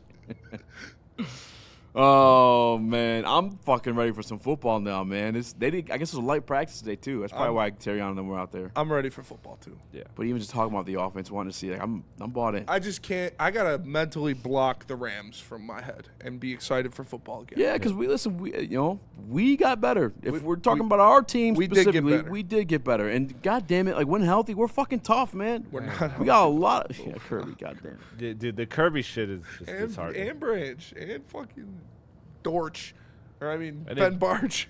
And it hasn't Ben Barch. When healthy, we're good. When healthy, we have just as much talent as any other team outside of the Rams. We are one of the best hypothetical teams of all time. Yeah. And Kirby will not be a part of it. We get the 19-0 on that. Chill. You're writing him off? Yes. After what Dan Campbell just said, are you kidding me? Are you counting on Kirby Joseph? You got to believe. You have to. This one, I'm not even joking. Because we won't get it done without Kirby Joseph. So, we got to believe. We got to believe. This one, I'm not even joking. The Davenport shit was a bit. This, we actually need Kirby Joseph, so we got to believe it. We need divine intervention. We got to just, lend him our energy like it's a spirit bomb. We need Kirby Joseph if we actually want to do something in the playoffs. I don't know if I believe, dude. I don't. We gotta believe, man. Everything sounds bad. It does not. We have not got a single good sign since week 4. The other thing with him too is he's usually all over the media. He's on NFL Network. Like I'm saying, he ain't. Because he's gone. He's so good. Because they know that those questions are coming. Kirby, how you feeling? Kirby, what's it looking like? How's the knee? And they answer. What'd you do for the knee in the rehab? Mama said, if you got nothing nice, don't say nothing at all. But that's Can't the they problem just give too. him a knee replacement? That's what I don't understand. We don't have the technology now to where he could just get a fucking knee, like a metal knee. It's the cartilage. We don't have fucking extra cartilage. Something. We don't got metal cartilage. Like we don't got something that you could put in there to stabilize it. some tissue I in feel there. like that's crazy. Rub some dirt in it. Well, the NFL don't allow them to wear leg braces either, right? Or is that just offensive linemen? I don't know. NFL sucks, man. I feel like at this point we got to have some kind of surgical fluid that can fucking replace cartilage. One of them Tesla chips got to cure Yeah, it. Dude. like the Fords. What the fuck you doing with that hospital if you can't fix your star safety's knee? For real. You're saving a lot of people. I don't know. But not ours either. Yeah, not the ones we want. No, Not kidding. Jesus, Okay. that was Chris. Kirby on the Peps. Now you gonna say Jonathan. I mean, put him on the Peps.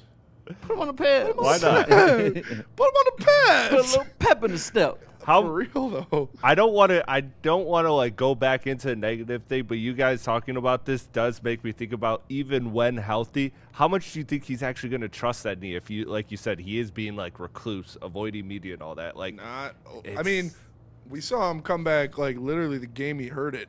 Was fucking dogging people. That's true. So if he's on the field, I'm not worried about him trusting himself on the field. Like if he's on the field, if he's suited up, he's going to give you 120%. That's what he does. That does give me some good faith, Spencer. Yeah. Thanks, I needed that. Of course. You're my best friend here. Yes, we are. DNC ENT says call Lonzo and get that cartilage replacement. For real, bro. Why wasn't Kirby in fucking China? Like, Lonzo really didn't come back either, though. He's playing though. He's fucking Like practice. 6 He can minutes practice. and he got cut. He did get cut, didn't he? Yeah, Lonzo's cooked too. Fuck. It is what it is, guys. All right, let's go to break. Well, we're Billy fans. Yeah, matter of fact, the Cavs went and traded for like 3 more guards since they got him. They did. All right, Subathon. Oh, shout out to Subathon, man. My favorite restaurant. My favorite restaurant. You're my favorite pizza place. Listen, this is going to be a lot of fun because on June 19th, we are unveiling the Heavyweight Subathon 2.0. We are going to be streaming live all night, and it depends on how much you guys want to keep us up for because the cap is 24 hours. We're shooting for 24 hours to stream from 5 to 5. But it's on you guys because your donations will keep us afloat. We're going to have a ton of awesome guests. We got some pretty insane cameos already lined up that you guys are going to goon over. I'll just put it there. We also got Sean's Meat coming in as well. You can goon on that. Lucino. Uncle Luke's Luscious Pineapple Spheres. We got a lot of cool things planned. We got a lot of cool activities we're going to be doing. We got all this space now to do a bunch of different stuff. Putting green set up, video games going, beer pong rematch, a lot of cameos, a lot of fun. Make sure you guys check it out. June 19th at 5 p.m., the Woodward Heavyweight Subathon 2.0. Hunting season is almost here, Detroit, and your Lions are on the prowl. Make sure you're locked into Woodward Sports for all the Dan Campbell reactions, Jared Goff touchdowns, Amon-Ra first downs, Penny pancakes, Kirby picks, Gibbs big plays, and of course, Jack Fox's leg. Stay locked in on all your Lions coverage right here on Detroit's #1 sports network, Woodward Sports. It's game on at Art and Jake's. Wings, burgers, pizza, and ice-cold drinks served up with attention to detail. Wall-to-wall TVs, great service, and a vibe that keeps your crew coming back. Art and Jake's, a sports bar setting with a fine dining flavor. The next generation of Detroit sports media is here. Crunch Time is back on Woodward Sports. Join Jeff Iafrate and Booner Monday through Friday, 11 a.m. to 1 p.m. Taking Detroit sports coverage to the next level with massive interviews, viral moments, and the best live reactions. Get ready, Detroit. The young guns are taking over. Crunch Time on Woodward Sports. Mailbag. Mailbag. Here's the mail that makes me yell and makes me want to wag my tail. When it comes, I want to yell. Woodward Cinema, back up, Arise from the Dead, by the way. So Yeah, what was that Stay yesterday? tuned. You just can't say it ripped. It was we got shut down and now we're back. We're back. We're back. Hey, Woodward That's Cinema, crazy. Rise from the Ashes. We might be on lists for pre-screenings of stuff now. We might have, interviews lined up with directors and actors and stuff now. I'm just saying. Woodward Cinema to the moon. I seen the Woodward Cinema promo. I had to put that call and I had to shut that shit down. Yeah. That was such a straight shot, dude. Yeah. There was no warning of it, no nothing. Just happened. What? In the trailer. You guys Did we like take the shots trailer of you? for you. Yeah. What did I say? What do you say? Did I? Yeah, I'm not gonna say it here. Check it out. Check it out. Chris? Woodward Cinema. Subscribe. Did I? I don't know. Yeah, dude, it was such a random straight. We got Detroit Tigers news. They asked Scott Harris, remember. allegedly, I don't know if this is a public media Just comes thing, natural. I don't remember it. but according to, Off the was it dome. Buck? Who was that reported that the Detroit Tigers are not interested in selling at the moment? Yeah, we had two basically conflicting reports. One from Buster. One was a story on the whole entire trade deadline by the lead basically baseball analyst, Jeff Passan. Shout out. Jeff Passan I'm had going to say after Jeff Passan's the man. Tigers find themselves the focus of every contender's attention. Each loss draws them closer to Oh, that's not really conflicting. That's just like a prediction thing. That makes sense. Basically, it's talking about Tarek Skubal is almost certain to be available. With that, there will be a bidding war not seen since Juan Soto went to the San Diego Padres, in which they got 2 All-Stars, James Wood and C.J. Abrams, and a quality starter in Mackenzie Gore. So for anybody saying at this network, anywhere in the city, anywhere online, that Tarek Skubal isn't going to get an absolute haul, can shove it. You don't know what you're talking about. Straight up. Ugh. And if he gets anything less, I'm going to flip my shit. Sounds like you want to call someone out. No, that's just straight Do it. up. Do it. Straight up. I really have nobody in mind, but I've heard that everywhere. Have you heard it here on our network? I've heard it everywhere. Who said it? He's going to get a haul. Who said it? If you have Jeff Passan comparing the Juan Soto when he went to the Padres, where I just told you about basically 3 top 100 prospects, and I believe it was 2 in the top 50, like you're talking about, you're going to be able to hold teams ransom. Mailbag in there from Icewater Olson. He said, what's the best return for the Wings can get for Justin Falk? If they can get a late first, then I'd be thrilled. Yeah, that's what you got to hope for, is at least a first. I think you can get a first for him. First for who? Justin Falk. Hopefully. Real quick on this one. This was the Buster one. He basically said, Tigers are telling other teams as of now they are not selling. The sweep of the Rays will fuel their hope of climbing back into the AL race, which I think is smart as you're healthy. And you're not going to tell teams, we're selling everybody off. I think that's just bad business, as we saw with Bob Quinn. Yeah. It's just a bad way to do things. So if the sure. Tigers go out and get hot and have an unbelievable month of June, no, you're not selling. You're going to try to go on a special run. Yeah. But if your team sucks, obviously the guys are going to be available. It's not rocket science. Shout out to the LGB Tigers. KJ Obey says call out Neil. Was it Neil? Who said it? I have no idea. Oh, what a puss DNC ENT has a mailbag Stop question trying to in start there, shit. but I think they're going to save that for tomorrow to use as a segment. Yes, sir. Yes, So, sir. Check it out. Well, we're not going to be here. We give our thoughts on it. You and I. That's fair. That's fair. But let's give it to it. It's a good segment. That's a good segment, DNC. Mailbag. Shit. Jesse Woodward said, if you were Chris Ilitch, would you fire Yzerman right now? Yeah. Yes. Mailbag. KJ Obey. Is Scott Harris worse than Diddy? Diddy's just a freak, dude. I don't know. I wouldn't say worse than Diddy. No. Let's rank the GMs now. He didn't ruin a team. It's tough to do. Yeah. Brad's number one. As much as I give Brad shit, he's unequivocally number one. I think Trajan's two now. But I feel like Trajan Trajan still hasn't done it. And he did something at this deadline that's like could hold You could've against been in them the for a while. If they Easter don't ever Conference get anything Final. back. He might be paying Durham $40 million. So Trajan's draft pick is And he did Ron nothing effing at the Holland, deadline who when didn't shit was play. open. Yeah. He picked Ron Holland in the top 5, who didn't play in year 2. So are you putting Scott Who came Harris after him and that was Steve worth it, Yzerman though? over him? There were No, I'm going Trajan too, Matas. but also he's right there with Scott. They got shit to clean up. I would probably put Scott Harris too.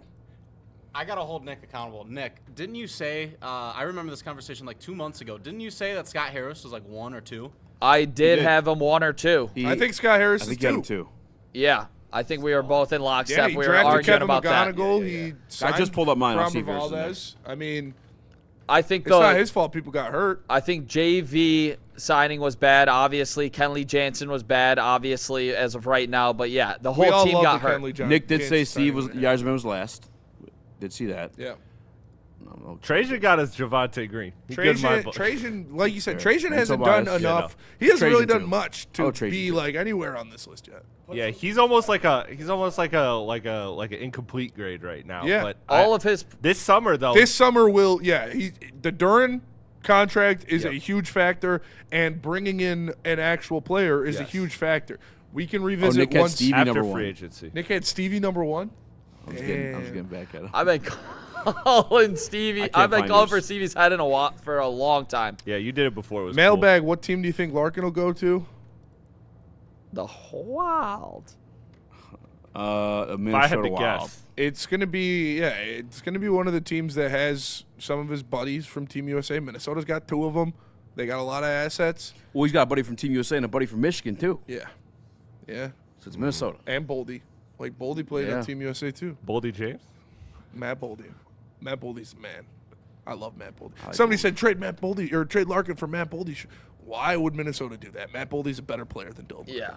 Gonna be on the field tomorrow. Make sure to subscribe to Woodward Baseball for all of the exclusive content. Gonna be getting player interviews. So make sure to check out Woodward Baseball if you guys want to be staying up to date on all of Trajan those has interviews. honestly done a lot. What?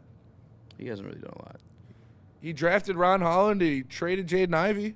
He has done very good on the margins. I will say that. But he hasn't made any moves. Margins don't mean anything. That's what I'm saying. Margins made you He lose. seasoned a prime cut that was already there. He inherited Cade fucking Cunningham. Yeah, he's done. And Asar Thompson. He's done a good job. He did because he didn't even fire Monty. That was Tom Goris. Yeah.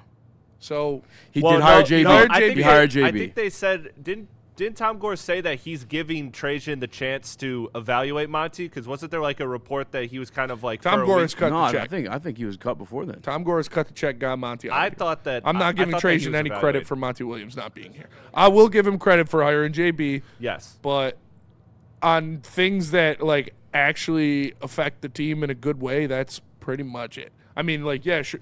Okay, you signed Javonte Green. How good really was that for this team? Yeah, you did the Beasley and stuff. Paul Like, Reed was here before Trajan. So don't tell me about Paul Reed. No, he was. I don't think he was. Was he? Paul no, Reed that was was. here. I think that was I think that might have Trajan's been first Trajan. year. Yeah, I think I that's thought Trajan's Paul first Reed was year. here 3 years ago. No, it was like 2 and then years. he left and No, he came was back. in Philly. He was in Philly. Maybe he was here for a brief stint. I don't remember. I don't remember him being in a Pistons uniform before this. But no, I think Trajan has done a lot of good things that have impacted it's just past winning. 2 years. But I also think we waived him and then nobody Yes. picked him up. That's what it was. it's unfair to at this point put Trajan any higher than like 3 or 2. If you put him 2, I'm not mad. Yeah. You can't put him 1 though. He just hasn't made the not big even move close. yet. He hasn't made anything really. He hasn't done anything that's like a risk. His biggest move was a top 5 pick, and it didn't work out so far. Yeah. He's number 2 by just he hasn't fucked it up. Proxy, by whatever the expression He didn't is. fuck it up. Which I think went to the playoffs back-to-back years. Yeah. Again. Dude, and the only he's reason I'm gotta beating up do Scott, something this summer. some of it I do blame ownership for not wanting to spend the money, but his deadlines have been horrendous. His deadlines have been bad. Last year was awful. You Yeah. had guys that didn't make the Oh, fucking team. He made the playoffs. I remember motherfuckers trying to tell me that was a good deadline. I remember that. Finnegan pitched well. Well, how's he That doing was it. now? That was it. We went for a drink before the first he has a pregame. sub like 4. And that's so all Sweeney could could think be about worse. was the deadline the entirety of the time. That's what we're shooting Just for now for crashing out. bullpen arms. Might be sub 3. Sub 4 ERA. Too many running teams like businesses and not teams. That's spot on. Yeah. Yeah, no, for sure. They're the Tigers and the Lions, absolutely. The Pistons, no. The Pistons yet are to be gonna- seen. They're not going to though. The Pistons will not be run like a business. Tom Goris is going to run them like a team. But that'll do it for us today. Appreciate y'all tapping in. Make sure you smash that like button. For Easy, for Nick, for Chris, for Gordon, for Skywalker. I am Spencer. We're the Heavyweights. See you later, Dylan Larkin. And we'll see the rest of you guys tomorrow. Peace.